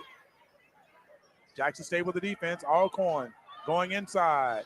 Shot's going to be no good. Mansell with a rebound and a foul. No foul call. Hoover takes it down court. 9 seconds. Hunt. Yeah, it's a wrap. They're just going to let the time run out the clock. And the Tigers, Mo Williams got out of here with a win. Little too close for comfort, though. Good win, but it shouldn't have even been this close. Jackson State wins 71. Fix that scoring drop. Your thoughts on this game, Coach? Well, Coach, they did something that I didn't think would happen. They lost the turnover battle, Jackson State did, but they won the game. Just a great effort by these Tigers. They came back. They didn't lose their composure after Alcorn came back, and they walked out of here with a victory. They did exactly what it took to get a victory on this afternoon. Got to give credit to Shannon Grant for Jackson State. Wow. He was a workhorse for these Tigers, and he was the reason, one of the reasons why the win was big. So, you know, you're looking at Grant. He did not miss a shot at all tonight. Not a free throw, not a field goal. He had 4 block shots. Got his rebound. He had a rebound. And, Coach, he played just about the entire ball game. He did a great job this afternoon. Absolutely. Shannon Grant. We're going to take a break right quick and come back with some post-game comments as we wait on Coach Mo Williams. Once again, our final score, Jackson State 71, Alcorn 63. We'll be back. You're listening to JSU Basketball on the Tiger Sports Network. All right, let me go ahead and try to find this the Grambling game. And so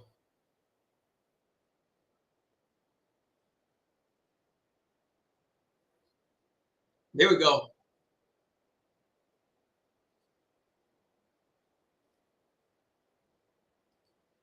This Grambling and Southern. Working these refs. Fighting for every possession. Grambling Southern 27-26. 28. Hey, Jackson State fans, thank y'all for watching. As always, y'all always come through. One more free throw. Can y'all, if you decide to stay, you're more than welcome. If you leave, make sure you hit that like button, subscribe, and tell a friend.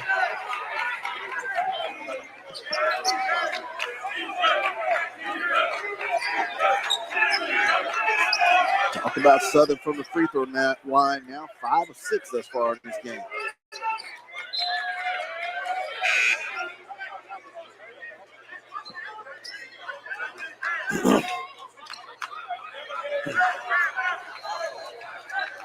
Ross coming out, getting a high five from Coach Dante Jackson. Good minutes in this first half from all. Stevenson, nice floater.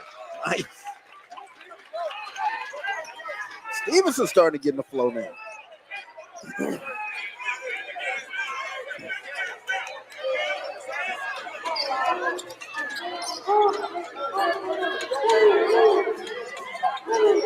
Three-pointer.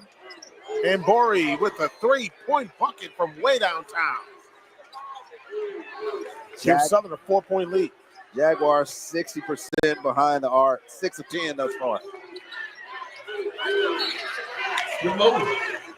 Foul coming up. His hair longer than mine. PJ Bull, the 6'8 junior from St. Cloud, Minnesota. And he's actually a transfer from LSU Eunice.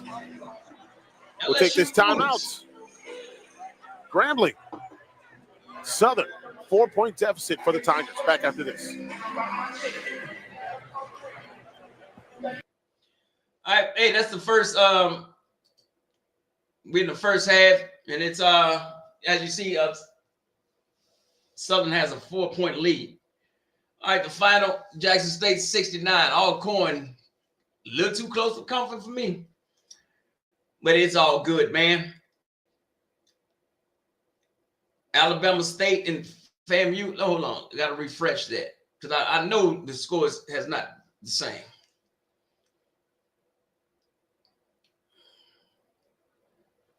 Yeah, still no. That's got to be because they keep saying 23-23. I know they scored since then. Perry View's beating Pine Bluff 22-20. And that's about it for that, man. And nothing is changing since the Cactus Jack. I keep saying Cactus Jack. The Andrew Dawson game. So, and y'all can ride with me for a couple of more hours. It's only 5 o'clock. But 11 minutes after 5 Central Time. We'll ride about another hour and a half till this game is over with. And then, I got to get up and go do that bingo thing. It's Saturday night. Hope y'all having a good weekend. And remember, man, that we in trying times right there. Stay alert, stay alive, stay woke. I stay ready like a 38 special. I ain't play it Saturday night too. Oh, Lord. Yeah, but we're going to get it in. We're going to get it right. We're going to have fun tonight. If you are Southern so far, you've been able to utilize the 3-point shot, which is really good. Your defense has been good. On the other side, on the defensive side, Grambling has had the opportunity to draw fouls on it, and they're back to the free throw line. Yeah, you mentioned it. Grambling's doing a great job of being aggressive, getting in the lane, playing downhill, and like you said, drawing contact to get to the foul line. Tell you what, those Grambling guards, they're sturdy built. They're doing a great job of playing downhill. One more free throw attempt.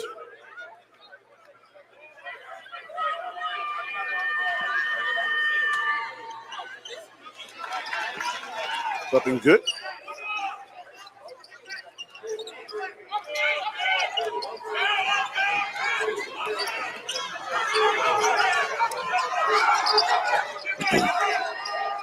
Thomas to Johnson. Johnson has 3 3-pointers.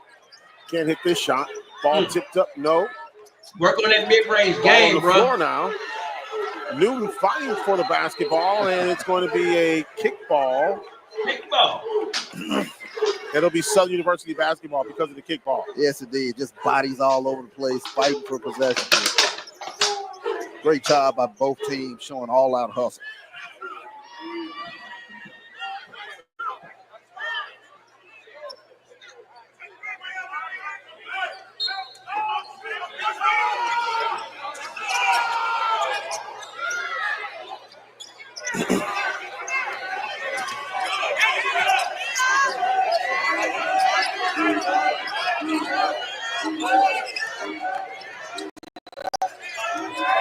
Southern with 5 on the shot clock. Thomas, turnaround jumper, good. Nice job that time by Thomas. Utilization of the hook shot.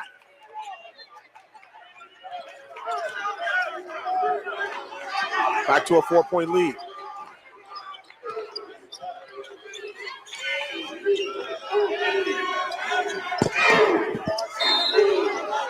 Foul coming up, and that's going to be on Manny. Again, good job of putting your head down, getting into the lane, and drawing contact.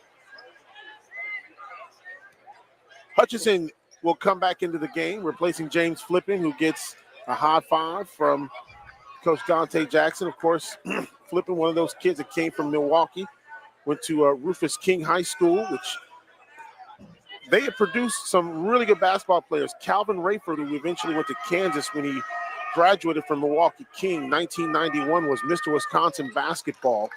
And so when you look at the history of a lot of these schools in Milwaukee, Bayview, Milwaukee Marquette, Milwaukee Washington, all of these schools that Coach Dante Jackson has gone into, he's gotten some really good talents from the state of Wisconsin. No doubt about it. I mean, and when you find a great place to go recruit some young men, you keep going back there. Like you said, Dante Jackson's done a tremendous job going up to Wisconsin and mining that talent up there. Thomas, shot, no good. Jones goes back up for the shot, no good.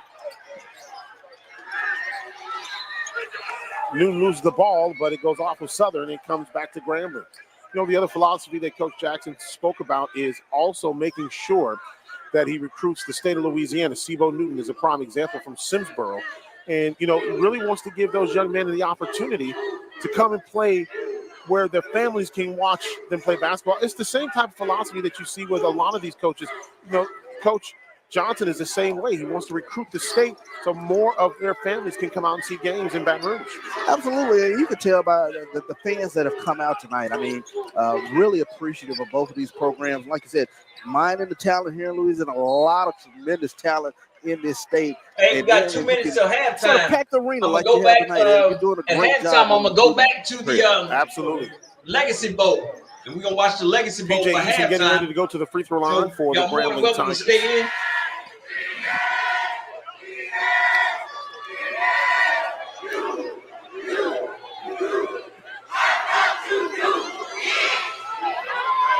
Y'all heard Grambling? Up in Lincoln Parish. GS, Under 2 minutes remaining. GSU. I thought you knew. Eason with his first free I throw. know Southern ain't That's going the out other like thing that. during practice. Plank Road, stand Coach up. Dante Jackson, he and Kyle Jones both say, you know, look, guys, when you guys get tired, you have got to hit free throws. And so they work on free throws a lot before practice and then just before they're about to die after practice. And it's all about getting those freebies. They're free throws for a reason. That's what my old coach used to say. They're free. Hit them. And don't be ashamed, afraid to leave a comment in the comment section. If you got something to say after the game, I'll drop the link. You can come up and express your feelings. Out of bounds off of Grambling, back to Southern. In the words of Coach one of the great people I know, Mr. Rip Daniels, there's no right or wrong State opinion. University. He had Marcus Mann, who ended up going to the Bucks. One of the things that he said during a practice one time, he said, I'm tired of y'all you missed your run. Everyone was a killer. I tell you what, that'll sharpen the focus a little bit. Ooh, man. Jacobs with the shot. Up, no good. Out of bounds off of Hutchinson, back to Southern. Of course, Santori, you talk about Lafayette Stribbin. I mean, one of the best dressers that the SWAC has ever seen. When you went to the SWAC tournament, he probably had about 20 or 30. Exactly.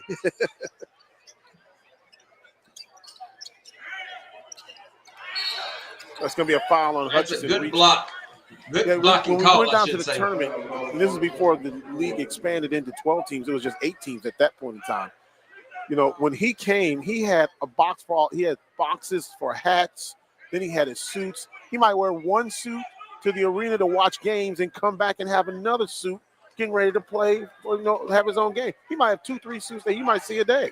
I tell you what, that was definitely Lafayette Stribbler. Absolutely one of the, you know, tremendous coaches in this league. But like you said, He did not mind a change of attire whatsoever. No. He came to a tournament game once. I believe it was a semifinal game that they had, and it was at the Centroplex in Baton Rouge. That's what it was called at that time.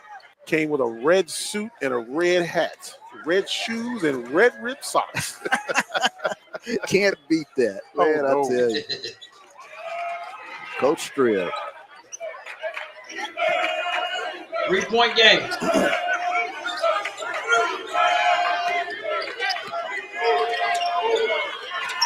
Dozier with the basketball. Stevenson. Not a new 15 left on the shot clock. We are under a minute remaining in the first half of play. Good cross-court pass to Hutchinson. Turnaround jumper, good. That's a big-time shot by Good shot. Great shot. Degree of difficulty, 12.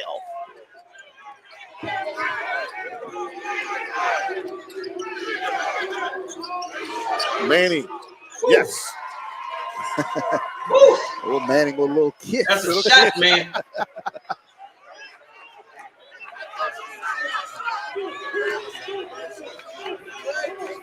Manning with 5 points in the ball game.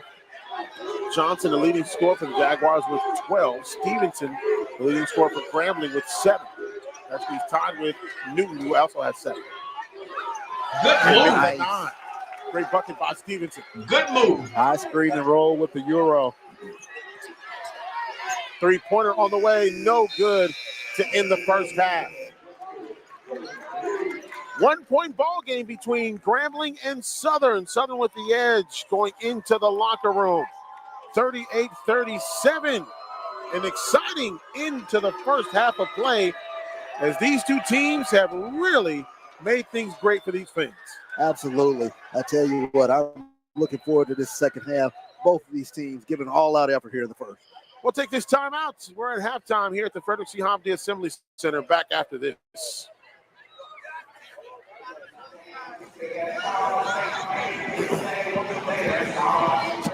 Hey, I'm going to switch over to the football game.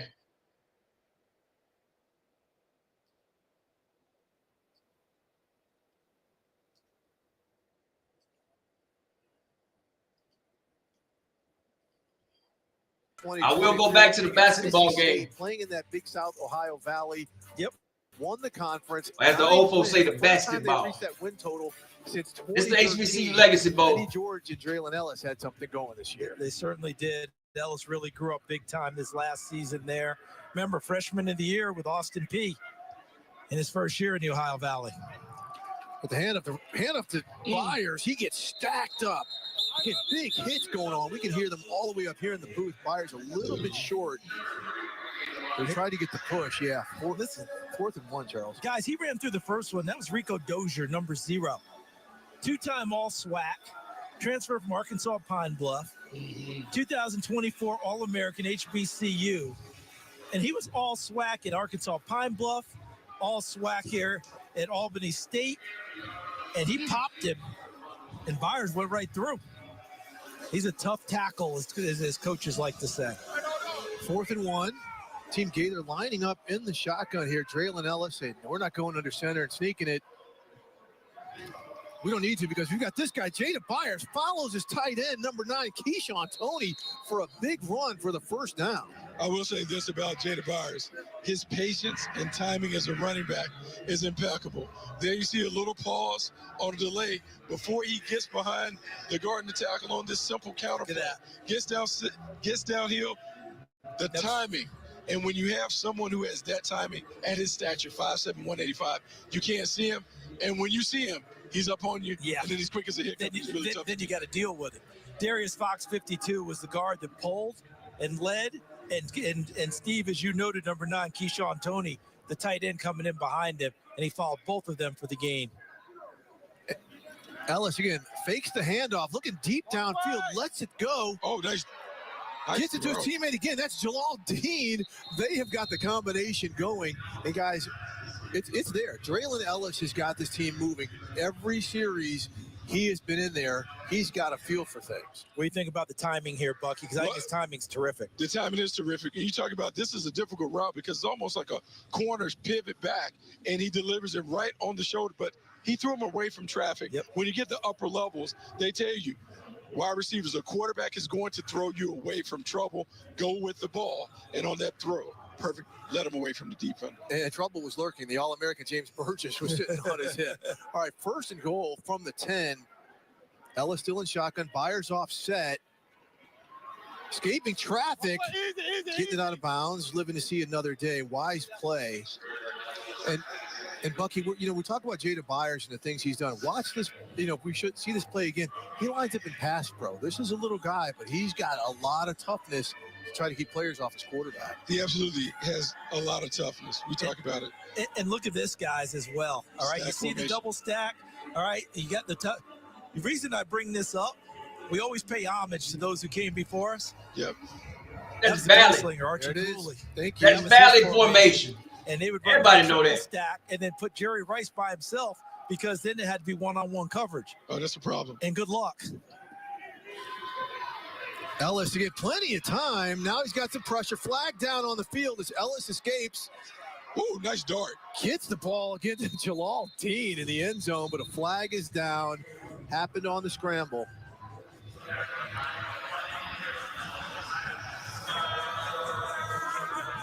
Illegal use of hands to the face, offense number 79. 5-yard penalty. Repeat 2nd down. Yeah, Michael Todd out of Fayetteville State called for the penalty right in front of the official.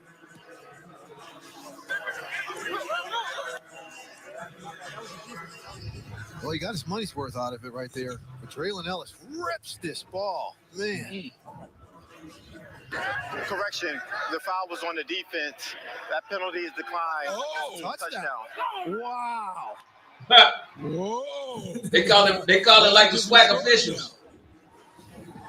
Okay. That's what she said. He's saying, like, yeah, good call. But that changes things now because you have 7 minutes and 19 seconds. Okay, let's see if we can see where the actual illegal contact is here. Right there. Oh, yeah, hands to the face. Yes. Oh, good. Yeah, definitely. And, the secret, and you guys know this, we're trying not to say it too loud. That's actually coached. Okay, we're trying not to say that too loud, but if you can get under there a little bit and get a guy's eyes off you, that's a little trick of the trade. Ask Aaron Donald about that. We'll keep that just between the three of us. You got it. Ball's away. Big kick. Dylan West with the PAT, and we have got a 3-point game. 7 minutes and 19 seconds left. Team Gaither closes the gap, 17-14. Team Robinson in the lead, but you can feel the sparks flying. Traylon Ellis getting it going here at the All-State HBCU Legacy Bowl. HBCU Legacy Bowl. Yeah. Yes. This year, we are finally updating our kitchen in Subway tile and an ivory or eggshell. Cream, maybe bone. Don't get me started on quartz. Big island. You ever heard of a waterfall county? For everyone who Like I said, once the basketball game come back on, does that thing, Sweet little breakfast. I will Chase definitely has put it back on the financial game. You can start saving to make this happen. Really? really? At home or in person. You could also check out a Chase Money Skills workshop. That's But guidance from we Chase. multitask Get more of what's yours. right now today. Guys, we know that We Toyota definitely gonna rolls watch deep the for football, second half of the but basketball do you know game. just how deep? Exhibit 1, the logo. It's actually made of 3 footballs. Exhibit 2, Toyotas are built for great QB protection. I know that guy. Exhibit 3, Toyota is in our names. What about your name? My middle name is Toyota. I don't give a damn about your damn name. All right. Wonder why my scores are not updating.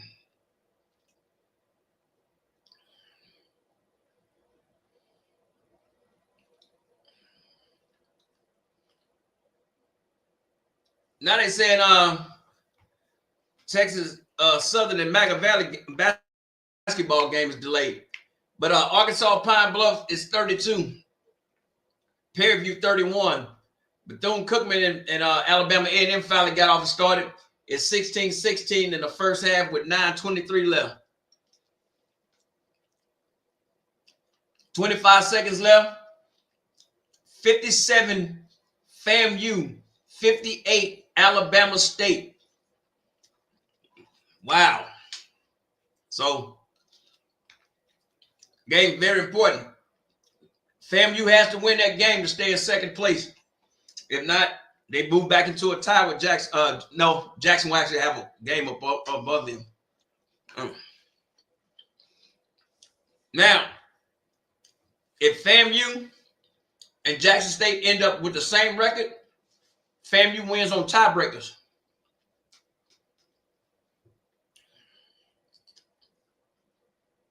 The play doesn't interfere early, chases down the punt returner, and makes an excellent open field tackle. Do you notice? He wraps him up chest and arms, does not put his head in there. Doesn't involve the head or the headgear. Well done, Joaquin Davis. Way to play. Yeah, that's the tackling we're taught now, right? Yep. Right? The rugby tackling that Pete Carroll brought into it, right? The grab and roll. Ooh, make the game safer every way. There goes Daniel Richardson, the quarterback, who's been hot out of Florida A&M.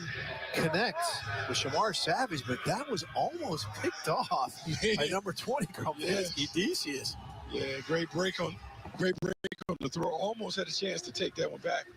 Be careful. Be careful. Tread lightly when you're throwing outside the numbers.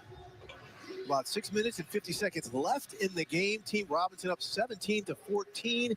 Second and 5 for Team Robinson for the 30-yard line. Also be careful squatting too much. Double move, take a shot. All of a sudden, it's like, where'd he go? Where'd he go? There he goes. Yeah, I will say this. This is our fourth time doing the game. This is probably one of the more well-played games that we've had. This has probably been the best gameplay that we've had on game day in terms of these teams. I think the most minimal mistakes. Yeah, I think the most consistent throwing of all the quarterbacks we've had. Last year was tough. This year, much more on point. And both teams are playing like teams. And then that tells you kind of the bonds that they forged during the week. Good coaching staffs have done an excellent job all week coaching them and molding them into what you were talking about, Steve. But 1st and 10 from the 36. Another strong run by Brandon Marshall out of Fort Valley State. He took a big shot at the end, but that defender felt it right there. Yeah, Ahmad Nelson takes a nice tackle there as well. We just did that way to play and doing it correctly, like Ahmad Nelson did. But as you noted, Steve, on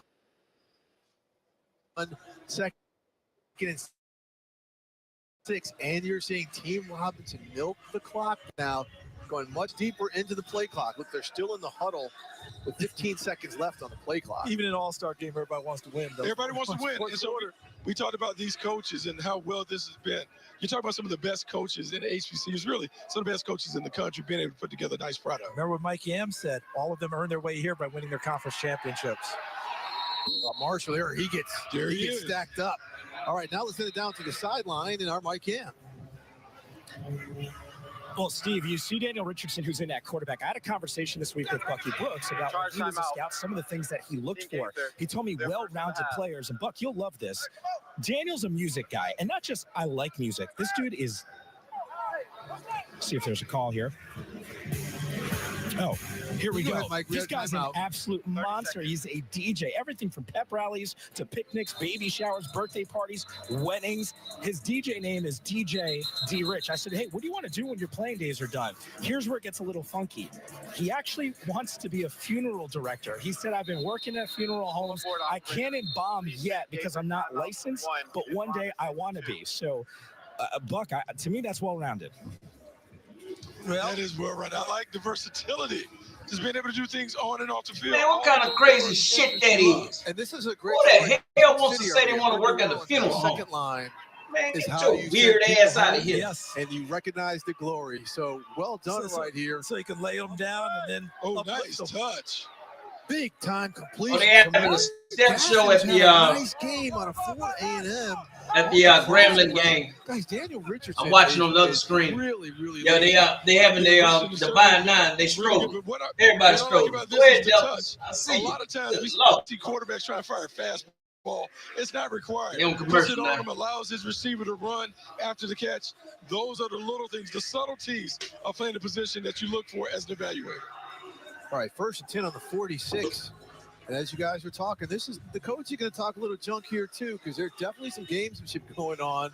Look at the play clock. We're at 8 right now. 7, 6.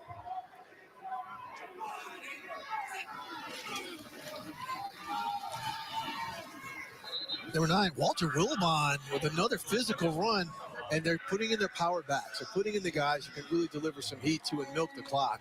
And you know who's doing a really nice job, in my estimation? Those guys up front. Yep. Because we came into this game with some trepidation. Yes. We saw the offensive lines have trouble all week long dealing with their defensive fronts in practice. But today, I think both offensive lines have acquitted themselves nicely. I see Evan Henry, 71, on the field from Jackson State. He's an FCS All-American, transferred from the University of Louisiana Monroe. Seeing Jordan Taylor, 75, on the field from Benedict. Is that Aurelius Dunn, 67, at center from Alabama State. Kirk Ford from Jackson State, number 70. Ooh. And Jalen Goss, 61, from FAMU. I think they're doing an exceptional job trying to bring this clock out. Yeah, well, Terrence Holland did an exceptional job delivering a big stick right there to limit the gain. Now we're 3rd and 8, barely an inch or two on that run. I think the way this game's being played, I will go back to the Grambling and Southern game. They are still in at halftime. My third I guess down they had the was in a 3rd and 8 call. It's a third and 4. I don't know if they had Greek night or not, but everybody was out there strolling. And salute to the Divine Nine. God knows, baby. He's going to take a time all the way down. He's going to take a time out here. Man, we talk about these coaches winning games. They had halftime. Southern is shooting 42%, 46%. Grambling is shooting 51%. Well, let's remind you to say something here. 3-point line and 57% from the field goal. Field goal percentage. Down here at the All-State HBCU Legacy. Southern has 13 rebounds. Grambling has 12. Some people just know they could save Southern hundreds has on car 6. insurance by checking I mean, Allstate 3. first. Grambling has 6. So, hey, You know to this check game your is going Allstate down first to the wire. before Southern is shooting 46% from the field, and Grambling is shooting, and Southern is shooting 54% from the 3-point line. Wait, buckle up, baby. Yeah, It's checking first battle is of the smart. bayou, huh? So check Allstate first for a quote. Lincoln Parish versus Plank Road. How You're about in good that? hands with Allstate. Who knows what tomorrow they get ready to start up. And once they start up, I thought I had this damn thing on me. But once they get ready, once the ball gets brung in, we will go back to the game. And hey, that's a wrap, man. It's basketball season, and I salute to them folks down at the Legacy Bowl. I was down there last year. I would not be down there in the cold. I don't do no damn cold for nobody. I did 20 years in the damn cold. Not happening no more. And so, but as soon as the game come back on, we gonna roll on over here. Matter of fact, they on now. So let me go ahead and switch back over and head to the back to the basketball.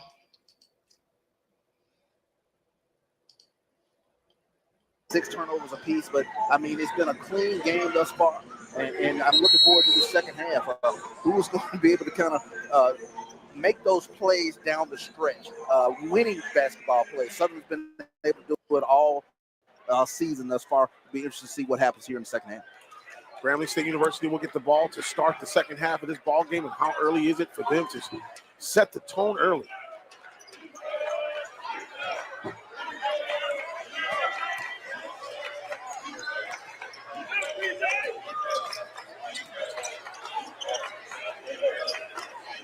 Stevenson will take a 3. No. Rebound by Thomas.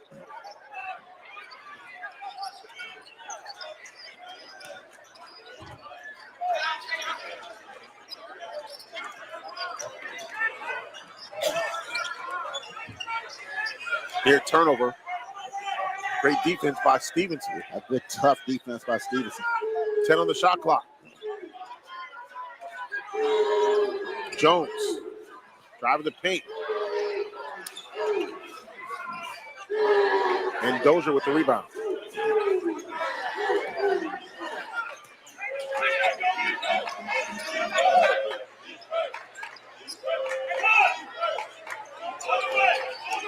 BJ Eason, turnaround on Thomas. Good. Oh, great spin move that time. Kevin McHale-Lesh down there on the low post from PJ Eason.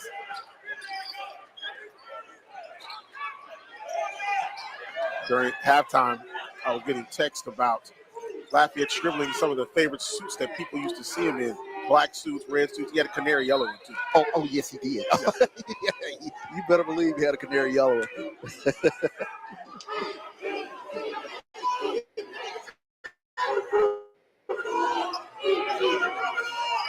I remember that one well. Oh yeah.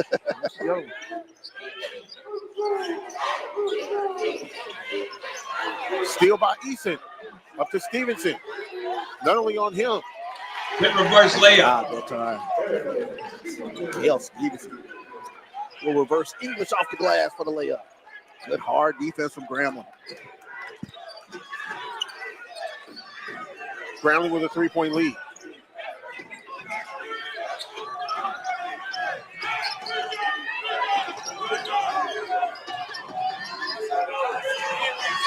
Just inside the 3-point line. Jordan Johnson with the bucket. I tell you what, he's been a hot Southern Jaguar today. 12 points thus far. Nice. And right back on the other side, Lewis Hutchinson, 6'6", redshirt sophomore with the bucket.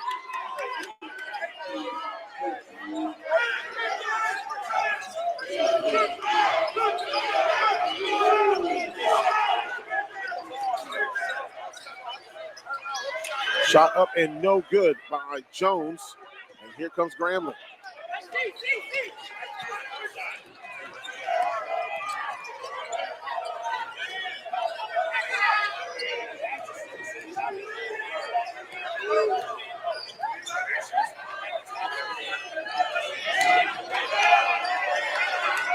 Dozier trying to go inside.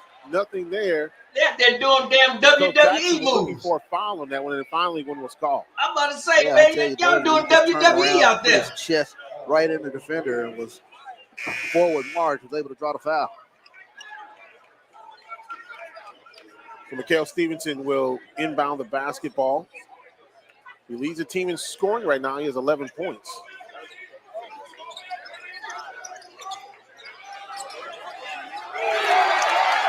Good shot by Sibo Newton.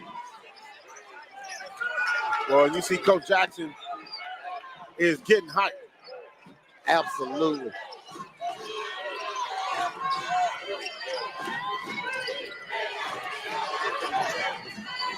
Shot up, no good. Rebound by Eason.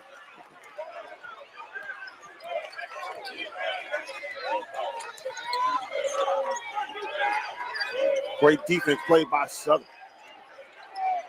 Eason, tough shot. Goodness. No. Ball on the floor, recovered by the Jags. And Borey. Out to Tesno.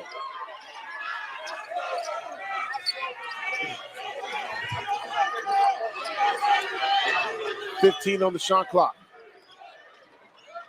No, tried to get it inside. And it goes out of bounds off of Grambling and back to Southern. Yeah, that was a great reaction that time by Grambling defense. The Southern Jaguar player tried to go back door, but they were alert to it. Great defense that time by Grambling. James Flippin comes into the ball game, the junior.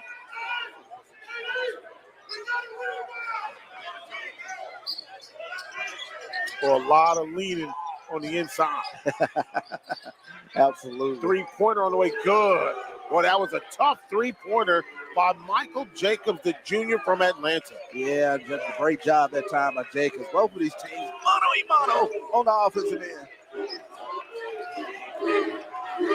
He Jacobs' first field goal of the ball game. Newton going inside. Nice rotation on the ball. Oh, yeah. That was beautiful. That was beautiful. Wow. Wow. I see you, Graham fam. Absolutely. Just great ball movement on that. Beautiful offense. Tesno drives. One-on-one with Flipping. No good. Dozier with the rebound.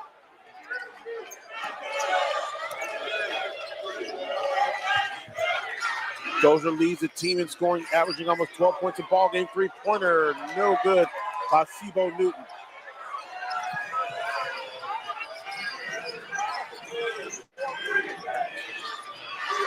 Oh, nice drive. What a shot nice there. drive. That's a good one. Cam Ambury, the junior from Pearland, Texas, is getting the bucket. Southern within 2, 47-45. Nice job putting his head down and getting to the bucket.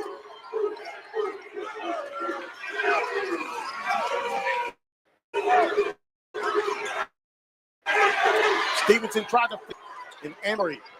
Uh-oh. The basketball goes up. What a shot. Wait, roll. Ambury.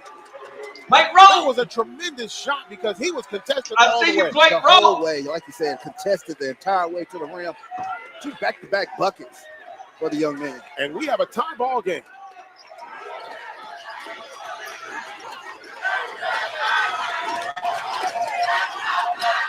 Hutchinson, no. Going up and getting the Come rebound. play Rowe. They ain't playing down there in Baton. And a foul coming up on Stevenson. Smart foul. We have a timeout on the floor. We are tied at 47 here in Grambling between the Tigers and the Jags. Back after this. Tigers and the Jags. Hey, we 2-minute warning here.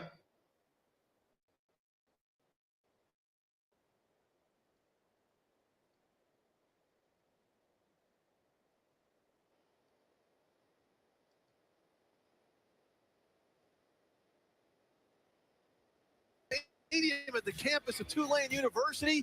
We'll be right back to see if Team Gaither can knot it up. 2-minute warning. It's like it's gonna be coming down to the wire. It's our show that we know we love and we So we love both to in commercial breaks on both of them. I can't wait. Go back to this basketball game, man. Y'all work with me through this flipping, man. And we gonna be all right.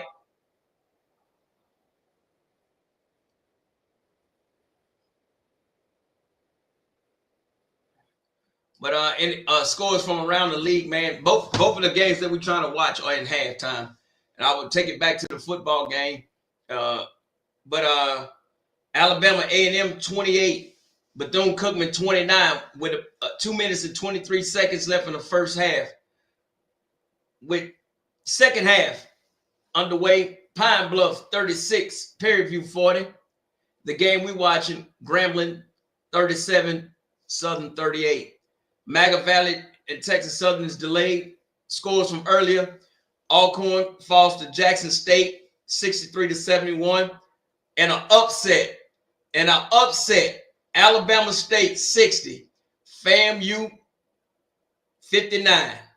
Now, FAMU, how the hell you can beat Jackson State twice and Alcorn State twice and then lose to Alabama State? Brother, fix yourself. Game tied up now at 47 between the Tigers and the Jags. I mean, it's been beautiful basketball. We look at Grambling on one end, just beautiful ball movement. Lincoln Parish, I see y'all. What's that in Lincoln Parish? Great basketball. My cousins from up north. What's up, cousins? And this is the kind of game I see y'all too, play, bro. My closest cousins.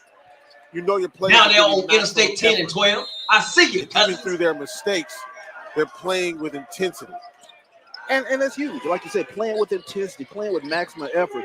You'll live with a turnover, but if you give him maximum effort, that means more. I'm going to go to that the 2 minute, once a 2 minute warning in this that game is started. Good defense. 2 seconds left on the shot clock. 3-pointer by Mbori. No good. Ball tipped up. Recovered by Southern. Tesno goes in, gets the bucket, and he's going to the free throw line. Maximum effort. We just talked about it, and they did a great job. I'm going to show y'all, the game is just about over there. Rewarded with the bucket. Hey, I'm going to go right back to the game, but I'm going to show y'all what we missed at the for the 2 minute warning. And it's not that much, but we're going to show you. Tip drill. Scarborough pulling it down. Tips and overthrows. Tips and overthrows. As a defensive back, you work on all time, right, Bucky? You do tip drill every day. Every day. Tips and overthrows. Run to the ball. Good things happen. And give credit to number 47, Caleb Grant, 5'7", 201-pound inside linebacker. But yeah, it's time to kneel down. But I'm gonna show you what turned into the play. Team Gaither. This is the play here. Final of the half. 57, the hand swipe as he goes around number 73, Cam Johnson. That's 4 on the day.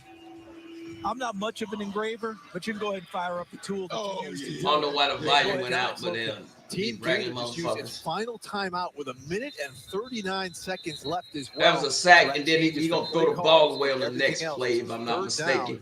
And then that's the end of the Legacy Bowl, but I wanted to show that to you. Thomas stayed with it. He's almost missed on the first part. Good for that young man. On the second to grab the leg and pull him down. Think about so many great pass rushes in the NFL. Yeah, this should be the one. Second and third effort. The relentlessness. But I will go back. I will go back to the basketball game. I just wanted to show you the 2-minute warning at the end of the game, what had happened. The gunslinger Archie Cooley, the godfather of Traylon Ellis can't get it out of his first read. Running, He's got to bounce scrambling, out, looking, trying to throw. Ripped at the bottom. Interception. Intercepted. And that was the game right there. So, Alabama State product. Coach Robinson team, coached by T.C. Taylor, ends up winning.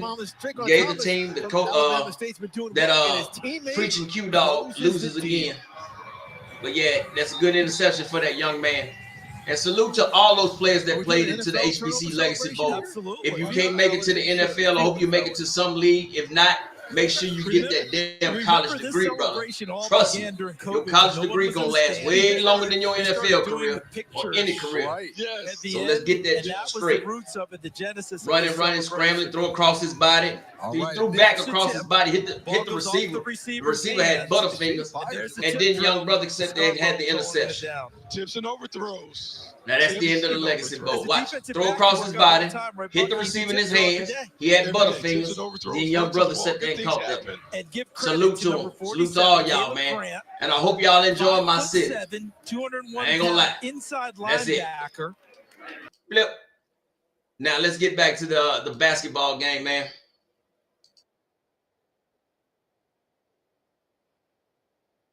It just was on it was on a timeout. You are the creator, envisioning new worlds and making them real. You are seen as a storyteller, weaving tales that inspire and connect on a whole new level. You are a motivator. Your passion hits different and ignites purpose in others. Never throw that ball across your body. You are an activist, fighting for justice and equality. Referee had butterfingers.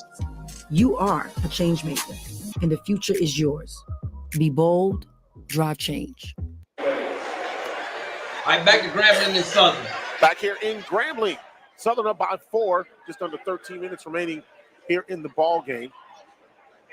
And we know these last few possessions have belonged to Southern, just doing a great job in being able to get inside. And Bori going from coast to coast, making some tough shots.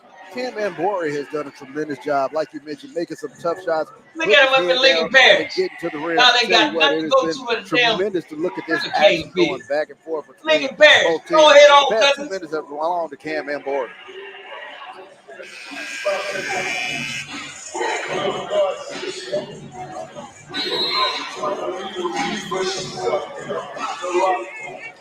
Grambling basketball. And Southern with that double team. They're in the zone defense, but they are double teaming the ball. And a turnover. The Bull with the basketball. Going up for the shot. No. Ball tipped around. The Bull gets the rebound. Southern keeping that possession alive. Great job getting on the board. Rebounding. And that was because of it's 60% of basketball. Putting the double team on the basketball. Absolutely.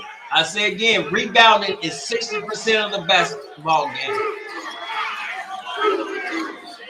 Three-pointer by Jacobs. Good. That's a 2-pointer. That's a 2-pointer. Jacobs with another jump shot. Southern up by 6. Mid-range jump shots, baby. Fletcher to Dozier.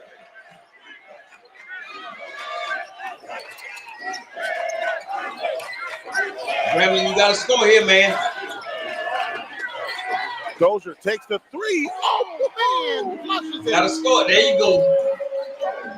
Step back 3 ball from Contavious Dozier.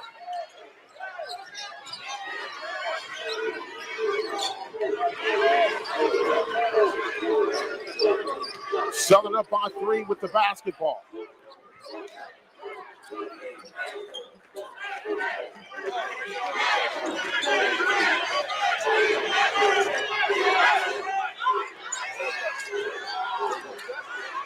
Shot up. High off the window, man. That man must clean windows for a living. Shot. Oh. He has 11 points. He must clean windows for a living. Go ahead, brother. Off the glass. That ball has some flight time. Dozier now with the basketball. Great defense by Southern. Three-pointer, no good. Fletcher Ross get in there now and with the fight for that basketball. read. Out to Dozier. He'll take the three. No good. Hutchinson with the rebound. Shoots it from just inside the paint. No. And the rebound. Tremendous job, Grambling. Take it back out, reset. Ross goes in. Can't get the buckets. How is that not a foul? How is that not a foul, Ralph? And then you call an and-one? Southern going to the line. Wow. And you going to call an and-one? Go hard, young man. Go hard.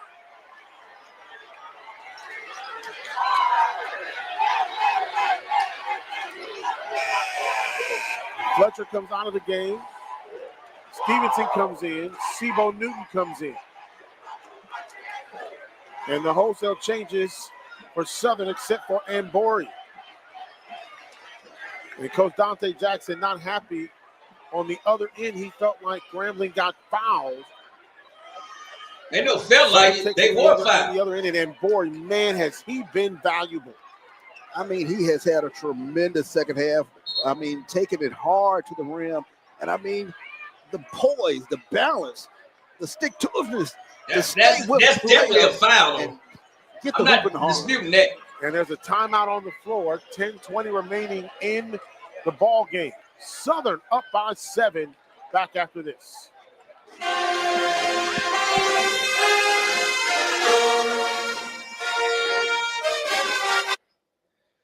Hey, I'm not gonna lie. That was horrible officiating on the Grambling possession, but it was great officiating on the Southern possession.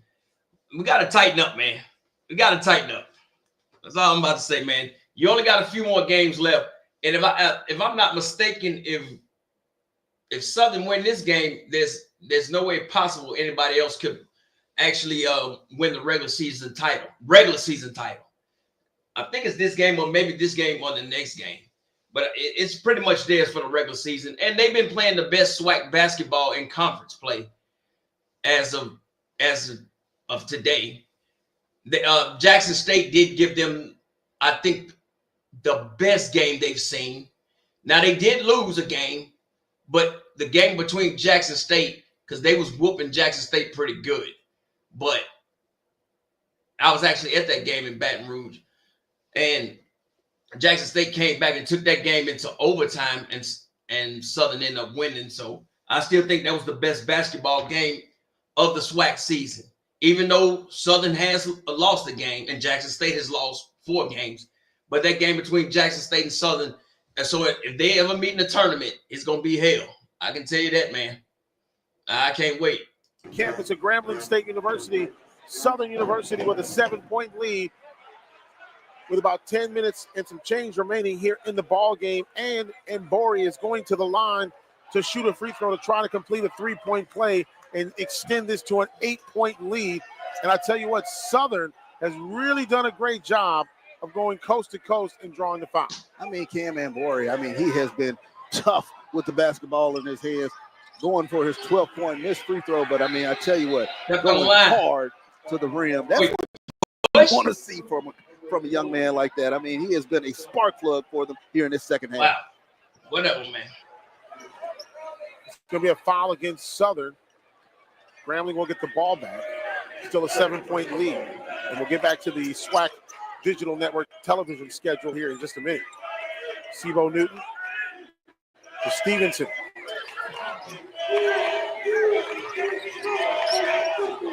Southern zone rotation is incredible.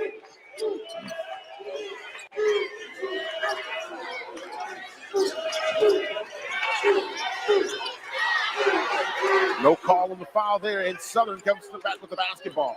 Jacobs controlling.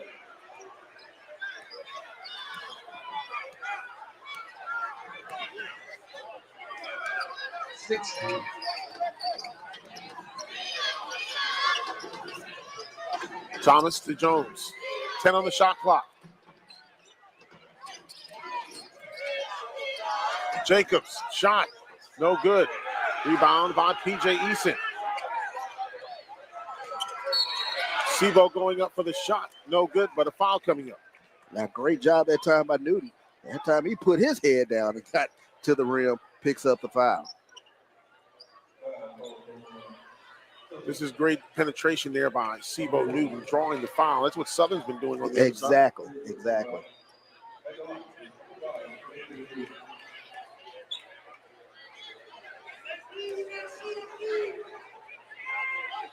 First free throw up and good. Sebo Newton shooting 89% from the charity stripe. Now that's getting it done. That's Averaging what you about want. 7 points a ball game. That's what you want there at the free throw line.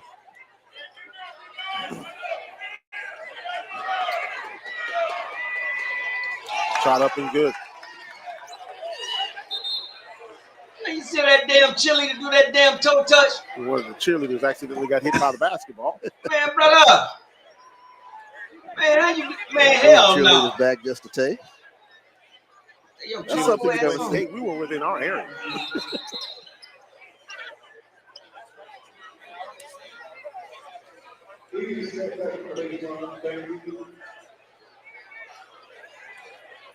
And we have a stoppage of play here. And one of the cheerleaders has been excused from one part of the sideline. Wow. That's a new one. You don't see that every day. Foul coming up on Grambling.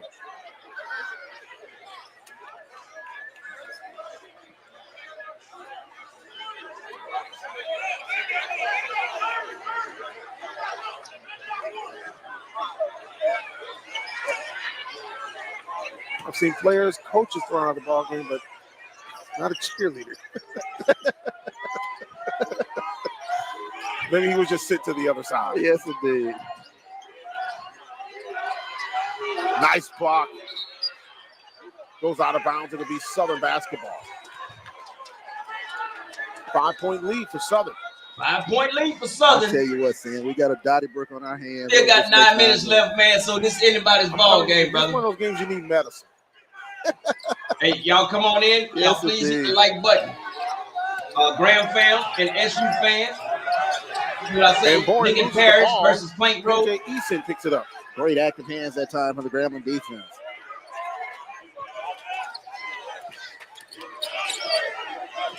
And you can see Boyd kind of overplaying a little bit on those passing lanes. Yes, he is. Doing a great job doing it, too.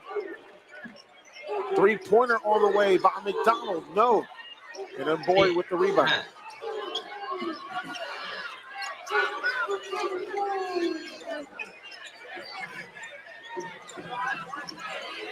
Feel free to leave your comments, express your thoughts and opinions. Noah with the basketball. I will drop the link. Come on up and say what you want to say.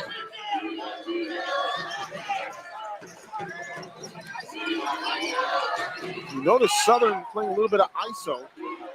Jacob throws the ball off of Newton with 2 seconds left on the shot clock. Hit him in the They're chest. playing a little ISO basketball. Everybody's out high or on the wings. And then you see someone from the post go down, come back and set the pick in order for someone to come and go down the pick one-on-one. Exactly. 2 seconds left on the shot clock, up no good. And that's going to be a shot clock violation. How? Oh, it's going to be a foul, actually. About to say, man, it hit the rim. There's no such thing, brother.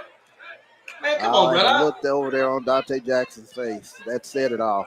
They had played great defense that entire possession. Gave up the foul there. Pushing the back. Yeah. You pushed him in the back. There go your foul.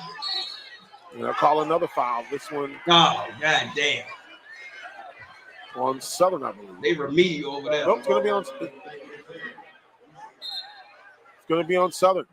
Timeout on the floor. Southern by 5. We'll be right back.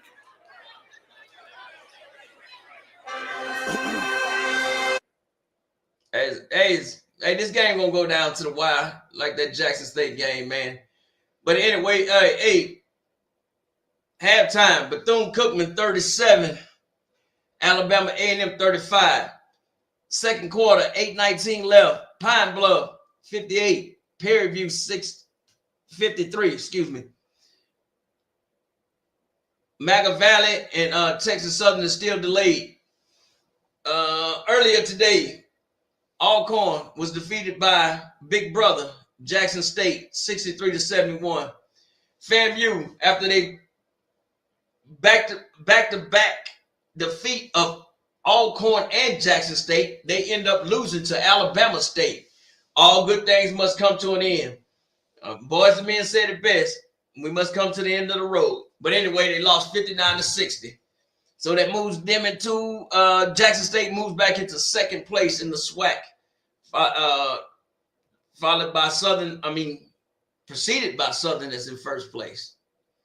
And that's what we got for the men. I will get to the women in a little bit. But how y'all doing tonight? Check in. It's almost tonight.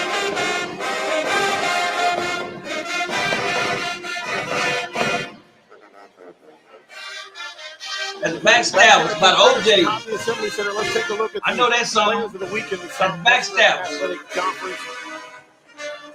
Gaines Wyatt from Alcorn State, the impact player of the week. Trey Thomas, the player of the week. And Dorian McMillan, newcomer of the week from Jackson State.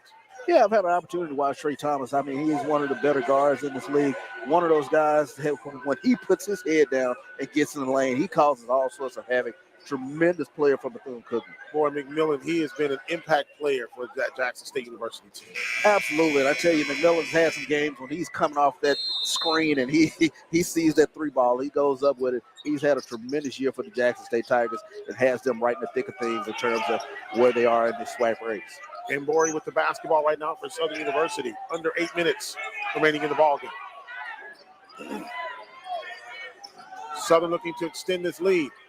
And Borey goes up. No, Dozier with the rebound.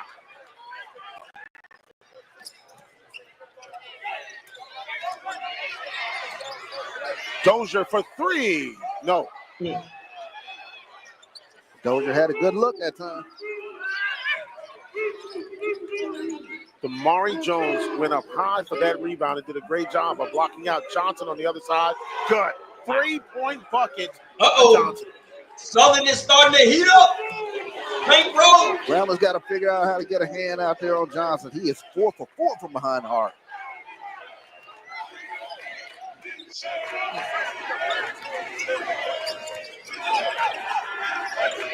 Out to an 8-point lead. Eason driving. Man, you get everything except put the ball in the hole. Come on, brother. At the bottom of the rim, it looked like. Yeah, hit the bottom. Great move. Just lost his bearing. Now Southern will try to extend it to a double-digit lead. Man, come on, Johnson brother. Control. He's 5 for 5 from the three-point line tonight. 6 for 8 from the field. Johnson will drive. Wrap around layup. Good. Goodness gracious. Nice move that time. Double-digit lead. Uh-oh. 19 points for Johnson. Grambling, you got to score him. You got to score. And now it's a 10-point lead. You got to score. 3-pointer by Hutchinson. Hell no.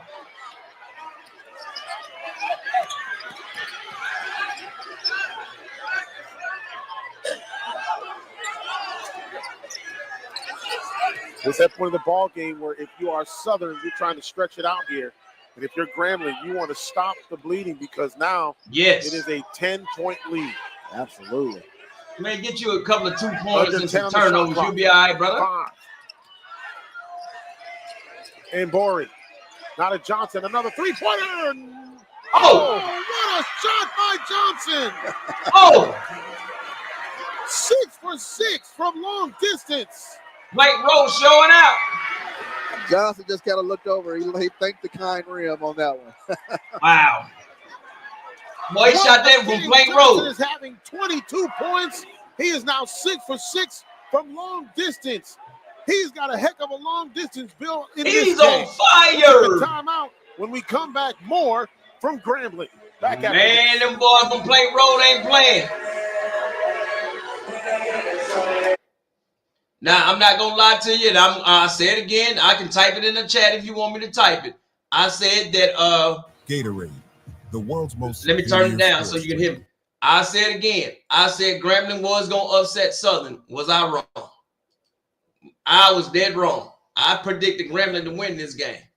But it is what it is. That young man is 6 for 6 from three-point line. My goodness, man. Hey, Grambling has to do something to stop the bleeding. Three-pointers, I'm not saying it can't get you back in the game, but you constantly missing three-pointers. Get you a couple of two-pointers, man. Drive to the hole. Get somebody in foul trouble. Something. Just sitting out there trying to be Steph Curry is not going to do it for you. And on the other hand, being Steph Curry is working for Plank Road. So, what's Southern? I apologize. But, hey, man, it's going down, though, man. Hey, man, y'all need to stick with the ORG and the ORG SWAC Sports Network. Make sure you hit that like button, share and subscribe. Tell a friend or two. Tell your auntie, your uncle, and your cousin, and your mama and them, too. Come on over here and join with me, brother. We do all sports here.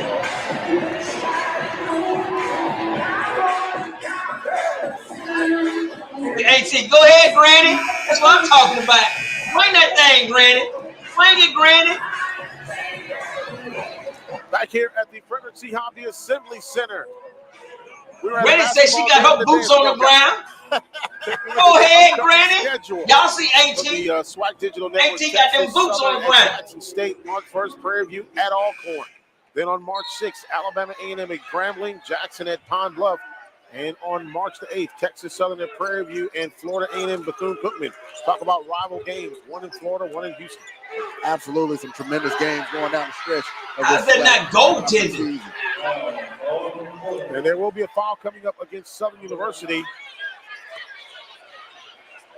Y'all see Granny up there dancing? Granny says she got her boots on the ground. That's what I'm talking about. Go ahead. I'm sorry. Go ahead, Granny and T.D. Grambling's gone scoreless over the last 3 minutes and 54 seconds of this contest. Very dangerous couple of minutes here for Grambling.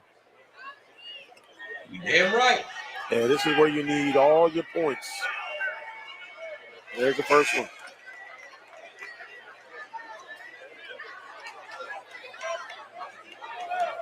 Flipping shooting 57% from the free throw line. And he helps his average there, 2 for 2.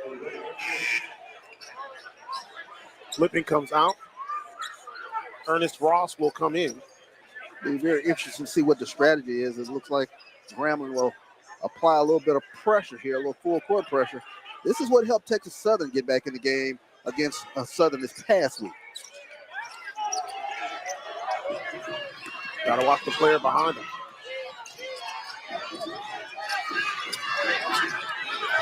And Borey with the basketball.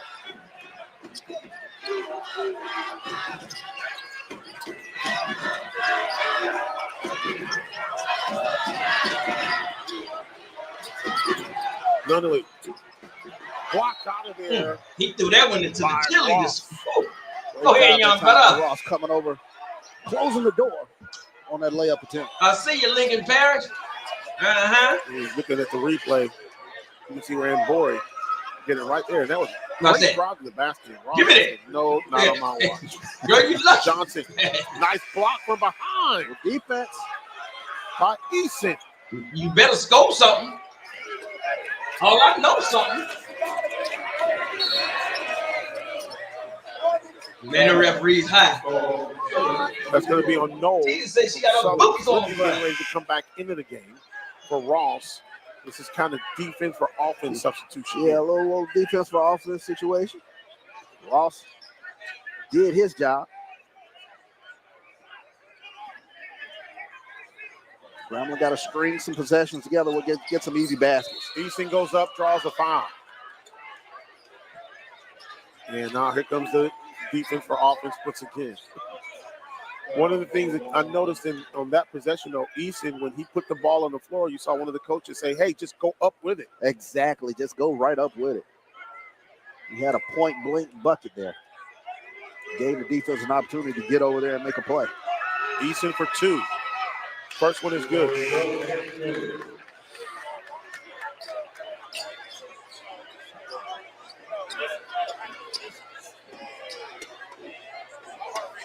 Eason trying to bring this under a double-digit deficit.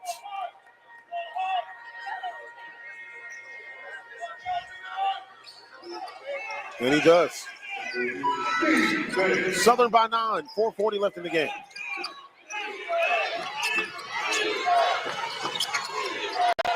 Jacobs with the basketball.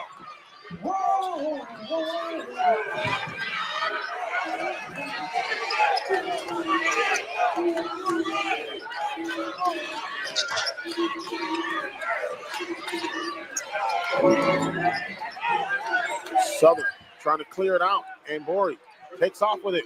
No. Ross with the rebound.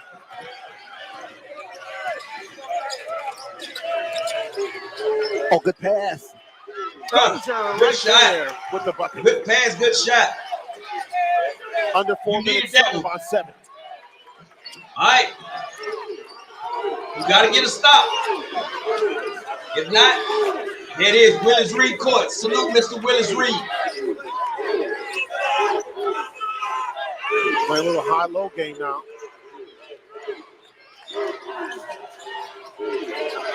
Jacobs driving, no. All right, you got to stop. You got to get 2 in the paint, baby. You got to get 2 in the paint. Get them paint points, baby. Get that paint. Stevenson tried to get it inside. No. Ball Oh, on the floor. Lord, have mercy. Kicked around. Oh, Lord. It'll be a kickball violation on Southern. Grambling basketball. That brings us to our final media timeout of the ball game. 3:22 remaining. Southern by 7 here in Grambling. Hey, well, the game is not out of reach just yet, man, but it's, hey, them big guns on the bus, they starting to tune up, man. You better tighten up, Grambling. Make them get off that bus, man. Get them off that bus. Rest of the SWAC scores for the men. Second half, Bethune-Cookman 45, Alabama A&M 39, Pine Bluff 65, Perry View 64. That's 3 minutes and 33 seconds left for the Pine View and I said Pine View. Damn, Perry View and Pine Bluff. I gotta quit messing with that OE. Y'all know who the hell I'm talking about. Anyway, Maga Valley and Texas Southern just started. Texas Southern 5, Maga Valley 2. And Alcorn 63, Jackson State 71, FAMU 59, Alabama State 60. So it's going, hey, man, we got a few games left in the regular season. And if you're not going to the SWAC tournament, please tune into the ORG SWAC Sports Network. I will be live streaming tournament games. If you want your team to be live streamed with the ORG, you can come up here. I'll hit the link. I'll put the link in there. You can hit the link button, and you can come commentate the game with me. You know what I'm saying? So let's rock with it and roll with it.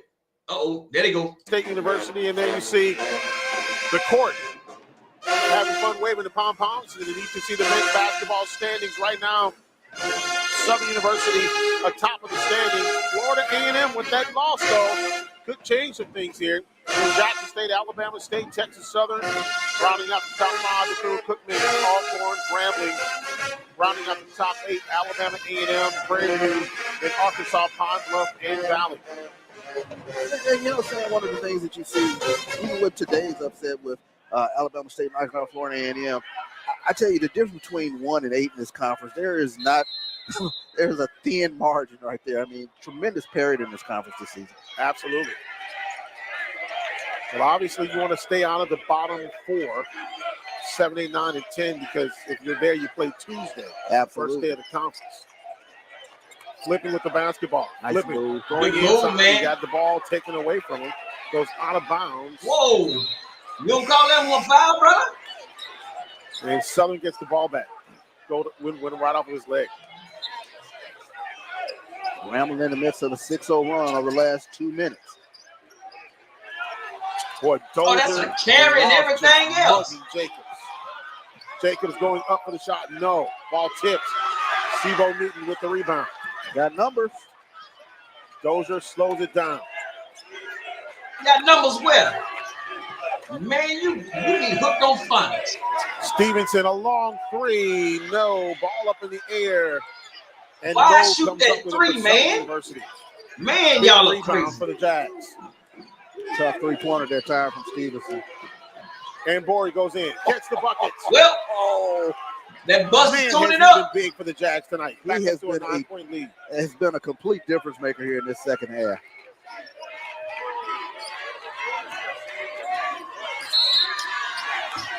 Foul on Southern. Southern, why are you fouling? Coach Kevin Johnson pointing to the player and say, hey, you got to keep your head in the ball. Exactly. Yeah, there's no reason to foul, man. You up by 9 with 2 minutes left, man. 2 freebies. The bus warming up right now. Wide women for West Virginia getting ready to sing.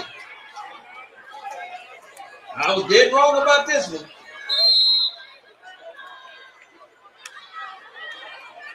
And a timeout on the floor. This timeout is taken, it looks like, by Southern. And it's a 30-second timeout, so we'll keep it right here. 9-point lead for the Jags here. 2:16 remaining. If you're the Jags, you put Grambling on the line here with that last foul, so you can bring it down to 7 if you're Grambling. But if you're Southern, you just want to take care of the basketball and not put Grambling on the line. And I think that's the big thing. Take care of the basketball, not stop the clock. That's why Kevin Johnson did not like that foul whatsoever, because it does give them an opportunity to get a couple freebies with the clock stop. You know, probably coming out of this timeout, Grambling is going to try to speed Southern up, try to pressure them a bit here, try to create a turnover or two. And it's going to be very interesting to see. Bet you like hell I ain't doing no damn whether they kind of keep backflip. their composure going down the stretch here. It's going to be a really interesting 2:16 left to go. A lot of basketball. All right, man. Absolutely. 1-and-1 situation coming up here for Grambling.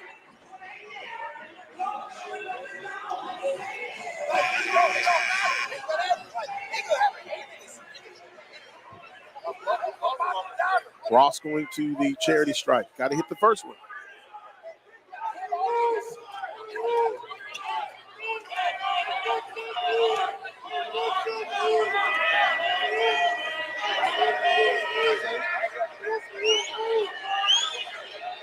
First one is good.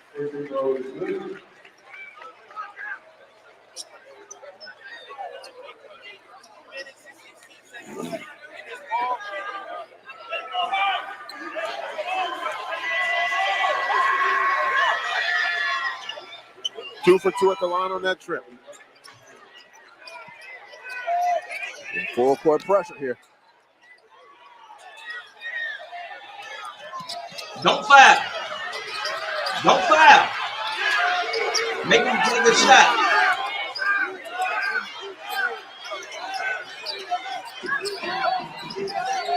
Jacobs with the basketball. 12 left on the shot clock. Under 2 minutes remaining in the ball game. Southern up by 7. Jacobs, little shake and bake on Sibo Newton. Shot up, no good. Rebound and putback, no good. And right there, getting the bucket. That might have been that. That might have did it for you. It looked like Thomas got the bucket. You got him boxed out. 9-point lead. Great job crashing the boards that time. Now you're about to rely on your 3-pointers. Here we go. Newton, yes. You should have been shooting them 2-pointers early. Under 90 seconds remaining. Southern with the basketball. They get it across the half-court line. That's the most important thing. 3-pointer on the way. No good. I think the Southern fans would have come unglued if they would have hit that. But they do a good Rebounding job. is 60% of the game. Wow. Here we go with the Hacker Shack.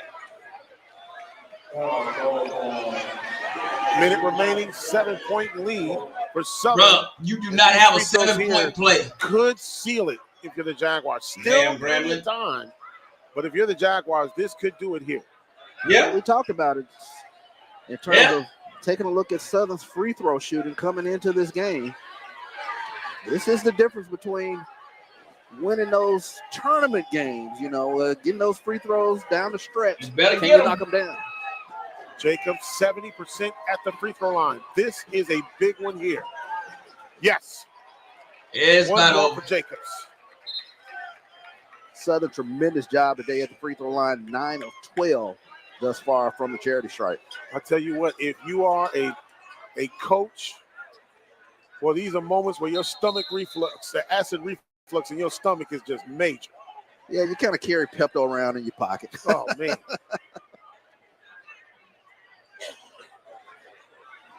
Looks like the shot clock is off on the side where they're shooting the free throws. So while they have a moment, trying to figure out what's going on with the shot clock. And the shot clock is back on.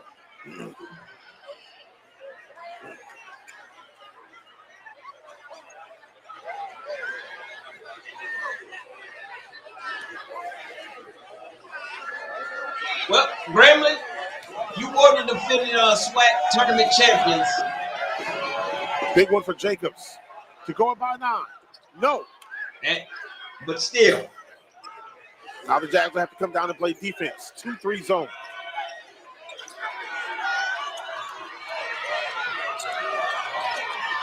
Hutchinson gets the ball knocked out of there. No. And That's a a foul foul. coming up on Southern. I'll tell you what, that was great defense down here by Southern. Man. What shots Crystal, now what Crystal for Thomas said Hutchinson. is closing time. 46.8. I got it for you on coming the up. clock.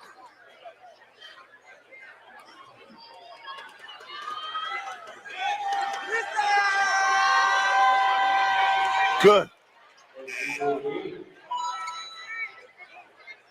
Well, if you're Grambling, you need all of them here. You need all of them. And I think probably now you probably want to look at Fowler, sending Southern to the free throw line, making them win it from the charity stripe. Ross coming back into the game, but I tell you what, you've got a lot of good free throw shooters on that floor. You're going to foul somebody. Maybe Jones.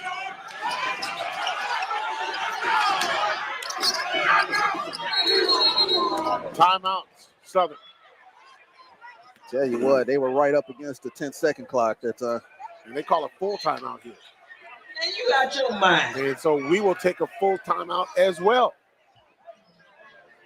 Southern by 6. 40 seconds remaining in the ball game. Back after this. Hey, with 40 seconds left, man. Hey, I'm gonna drop the link for a few minutes after the game. If you want to come up and say something, good, bad, ugly, and indifference, it don't matter to me. Just be respectful, but you can speak in peace. Grambling, Southern, Jackson State, Alcorn. I welcome all opinions. Or anybody from the SWAC. It don't matter. All 12 SWAC schools. I salute everybody. But with 12 minutes left in the second half, Bethune-Cookman 47, Alabama A&M 39. With 4 seconds left, Pine Bluff 75, Prairie View 64. My bad. Goodness gracious, boy. Quit drinking. Southern, we watching that game. Maga Valley 9, Texas Southern 9. 11 minutes left in the first half. Damn. Alcorn lost. FAMU lost. Back to the game. Remember, I'm going to drop that link if you want to say something. If not, I'm going to play Crystal Thomas. It's closing time, and I'm going to bingo. The damn Mardi Gras parades everywhere out here. Back here at the Frederick C. Hamdi Assembly Center. Southern took that timeout to avoid that 10-second violation and a turnover. And now they will get the ball with 40 seconds remaining in the ballgame.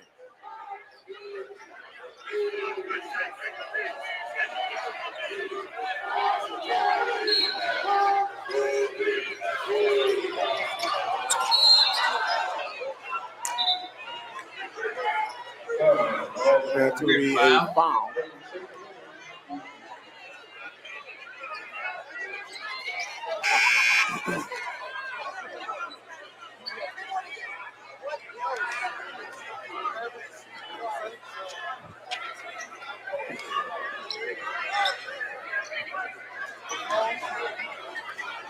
And Noel going to the line. He's probably one that you probably wanted to foul. Although he's not a bad free throw shooter, he's one of the ones that you probably needed to foul. It's big, that one. Big free throw right there.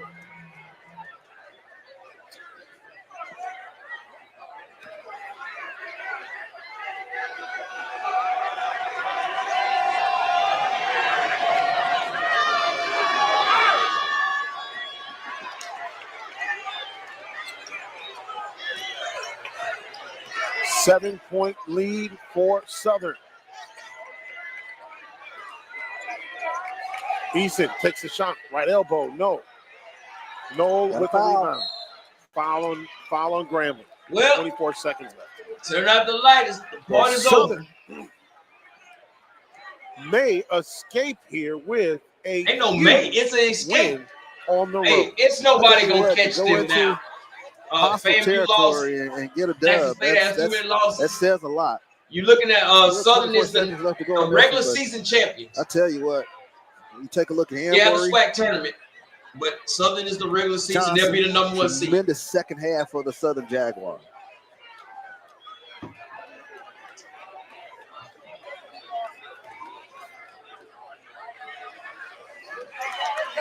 Missed the free throw. It don't matter, man. 24 seconds left, 7-point lead. Sebo Newton for three. No. Jay Eason with the rebound. Oh, he gets it blocked out of there. Ooh. With an offensive play by Oh, my goodness. Cookies. And that will just about wrap it up. That's a wrap, here man. In Grambling. The game ends on a defensive play by Southern. A big block. And the Southern fans are celebrating, and they just released confetti. No! Here in Grambling. Oh, that's disrespectful. Final score, Oh! 71-64. No! Southern wins it here in Grambling on the road. Oh! 13-1 now in conference play. 13-1 in conference play. And again, I mean, tremendous job by Oh! Southern. You take a look at Johnson, Ambury with a tremendous second half. The way he was able to put his head down. Drop confetti on. Oh! I tell you what, this Southern Jaguar team, they are definitely that's so dirty going down the stretch and in this. Bro. Yeah, absolutely. When you look at some of the final numbers here, Johnson 22 points, 6 of 7 from long distance in the ball game. Ambury 13 points. He was 6-11 from the field. I'll tell you, one person didn't get a lot of shots as far as field goals, but 5 of 7 from the free throw line, and that was Noel, especially down the stretch. For the Grambling Tigers, Newton 13 points in the ball game. He was 4 for 7 from the field. Both Dozier and Stevenson both with 11 points, both of them 4 of 9 from the field. Free throw shooting, listen, even though Southern was 10 of 16, but Grambling was 19 of 22. It's not like they missed a lot of free throws here. 19 of 22 there. Story of the game here, though, really was just about defense. Absolutely. I think the defense from Southern was tremendous in this game when they were able to get some stops, when they really needed to get some stops. And then, like you said, you play with will, you play with force. And Cam Ambury absolutely showed that will and force in terms of what he was able to do and get in the lane and finish, sometimes with some hoops and harm. So I tell you what, just a great job today by Southern, both women and men's team coming in here in the hostile territory and getting the dub. Big games for both teams from Southern University. Final score of the men's game, 71-64 was the final. And, now, of course, if you are Grambling, this is a game that can cost you. You're in 8th place right now. And what you don't want to do is continue to lose, because now you got to go on the road to Florida for a couple of games. That's going to be a tough one. And then, of course, you come back home for Alabama A&M and Alabama State to end the season. Yeah, very tough stretch for Grambling. I mean, when you talk about both teams going to Florida, both of those teams, FAMU and Bethune-Cookman, those are going to be tough road games. Right now, you got to circle the wagons and make sure that you're doing all the little things, playing defense, blocking out, doing all the things that you have done to get some W's during the course of the season. And you got to figure out a way to pick up that three-point shooting as well, because I think that's what kind of hurt and kind of Grambling faltered in the second half. Only 5 of 17, I believe, for three-point line. Final score from here in Grambling. 71-64, the Jags get a big win on the road against the Grambling State University Tigers. For Charles Bishop and the entire SWAC Digital Network crew, have a good evening, everybody, and always remember, one nation, one people, peace. Well, there you have it, man. Another night and another great Saturday of SWAC of basketball. My goodness, man. Well, I was wrong about that, and I'm not afraid to admit it. I said that Grambling would upset Southern, and look at me. Hold on, let me show you my face. Let me show you my face. We lost. Grambling lost. Gram fam got their ass whooped. Well, that was what I said. I said Grambling would win, and I was wrong. So I'm man enough to own up to my mistakes. But I'm gonna drop the link, man. If anybody want to say something, hey Kate, you more than welcome, sweetheart. If anybody want to say something, y'all more than welcome to hit the link and come up and say something. If not, hey, we're gonna play that Sister Girl Thomas. It's closing time, and then we're gonna roll up. I'm gonna roll a bingo.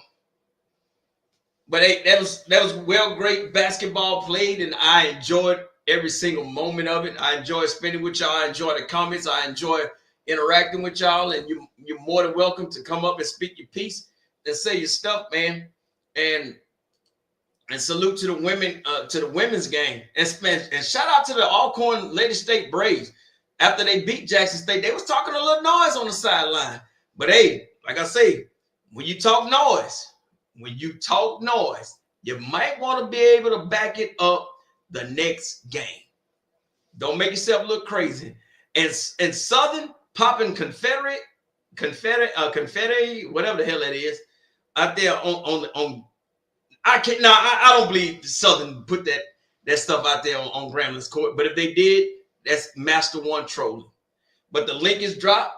Y'all, hey, if you got something to say, come on up, man. I'll open up for a few more minutes. But y'all know what time it is, though.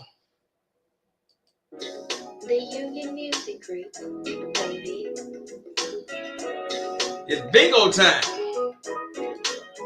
When the lights come on, hey, you ain't gotta go home. It's closing time. Let's go. For alcohol. It's closing time. Saturday night, and it's going down. Looking too cute, y'all. Time to paint through town. I'm ahead early, 'cause I don't wanna wait. Gonna have some fun before we get too late. When the lights come on, you ain't gotta go home. It's closing time. Yeah. Let's go for alcohol. It's closing time. Yeah. I got my bottle and I'm feeling right. See a few of my homegirls, and we out tonight. The DJ playing my favorite song. I'm getting full of this drink, trying to get my party on. It's when the lights come on, you ain't gotta go home. It's closing time. Yeah. Let's go. For alcohol. It's closing time. Ooh, we play. Yeah. Show me how you get it when it's getting real good. Show me how you get it when it's getting real good. Show me how you get it when it's getting real good. It's closing time. Closing time. When the lights come on, lights go on. You ain't gotta go home. You ain't gotta go home. It's closing time. I'm doing mighty fine. Let's go for alcohol. It's closing time.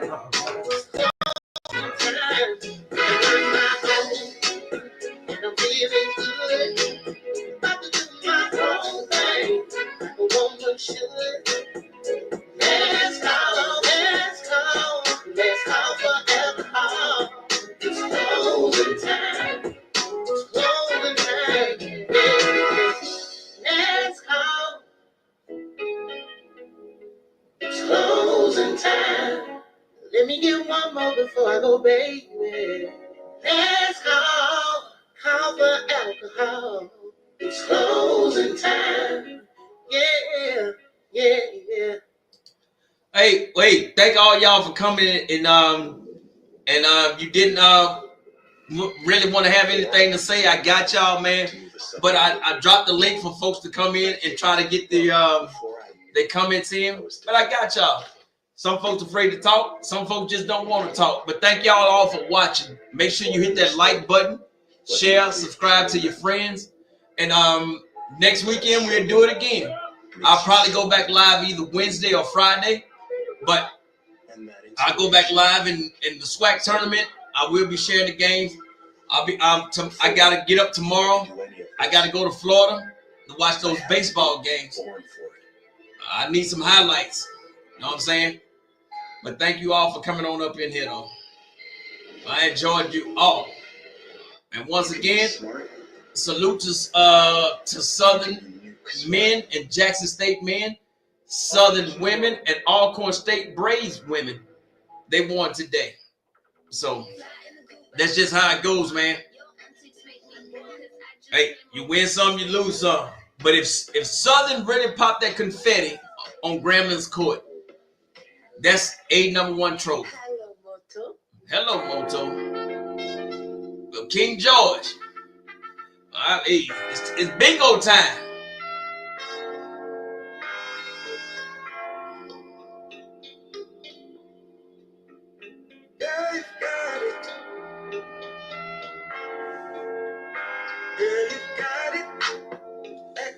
Hey, smart guy Ray, salute to you and much appreciate you liking the stream and listening, my brother.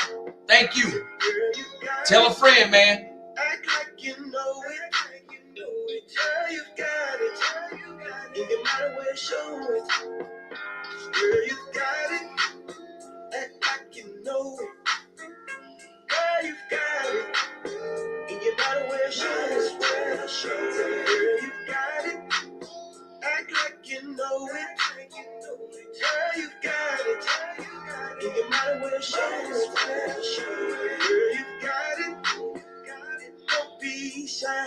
Girl, you got it. Let's have a good time. Girl, you got it.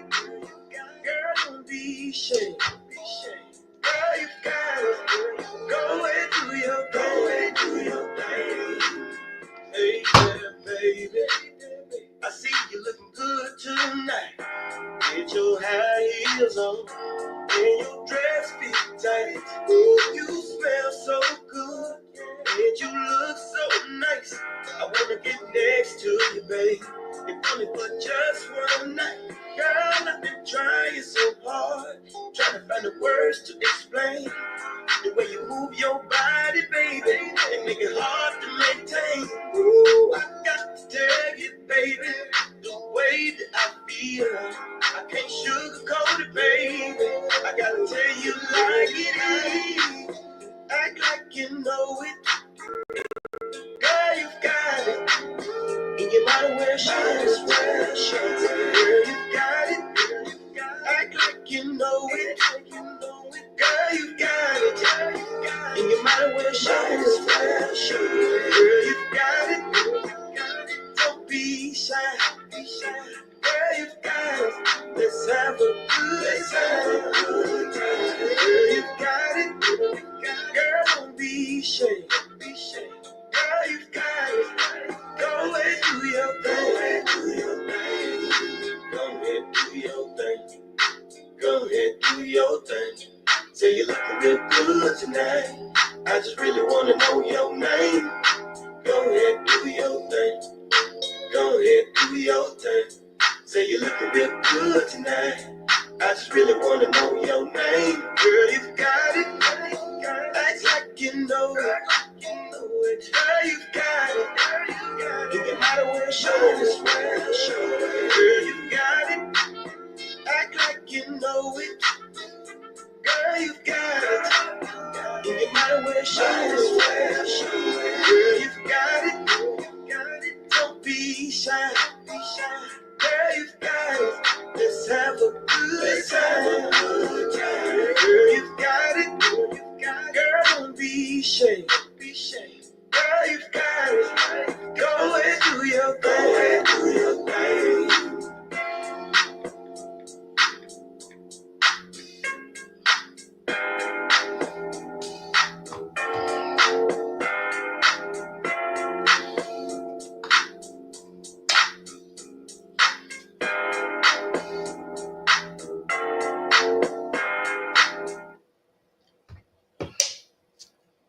All right, y'all, man. Y'all have a good night. Moderate to severe ulcerative I'm up out of here. symptoms can keep coming back.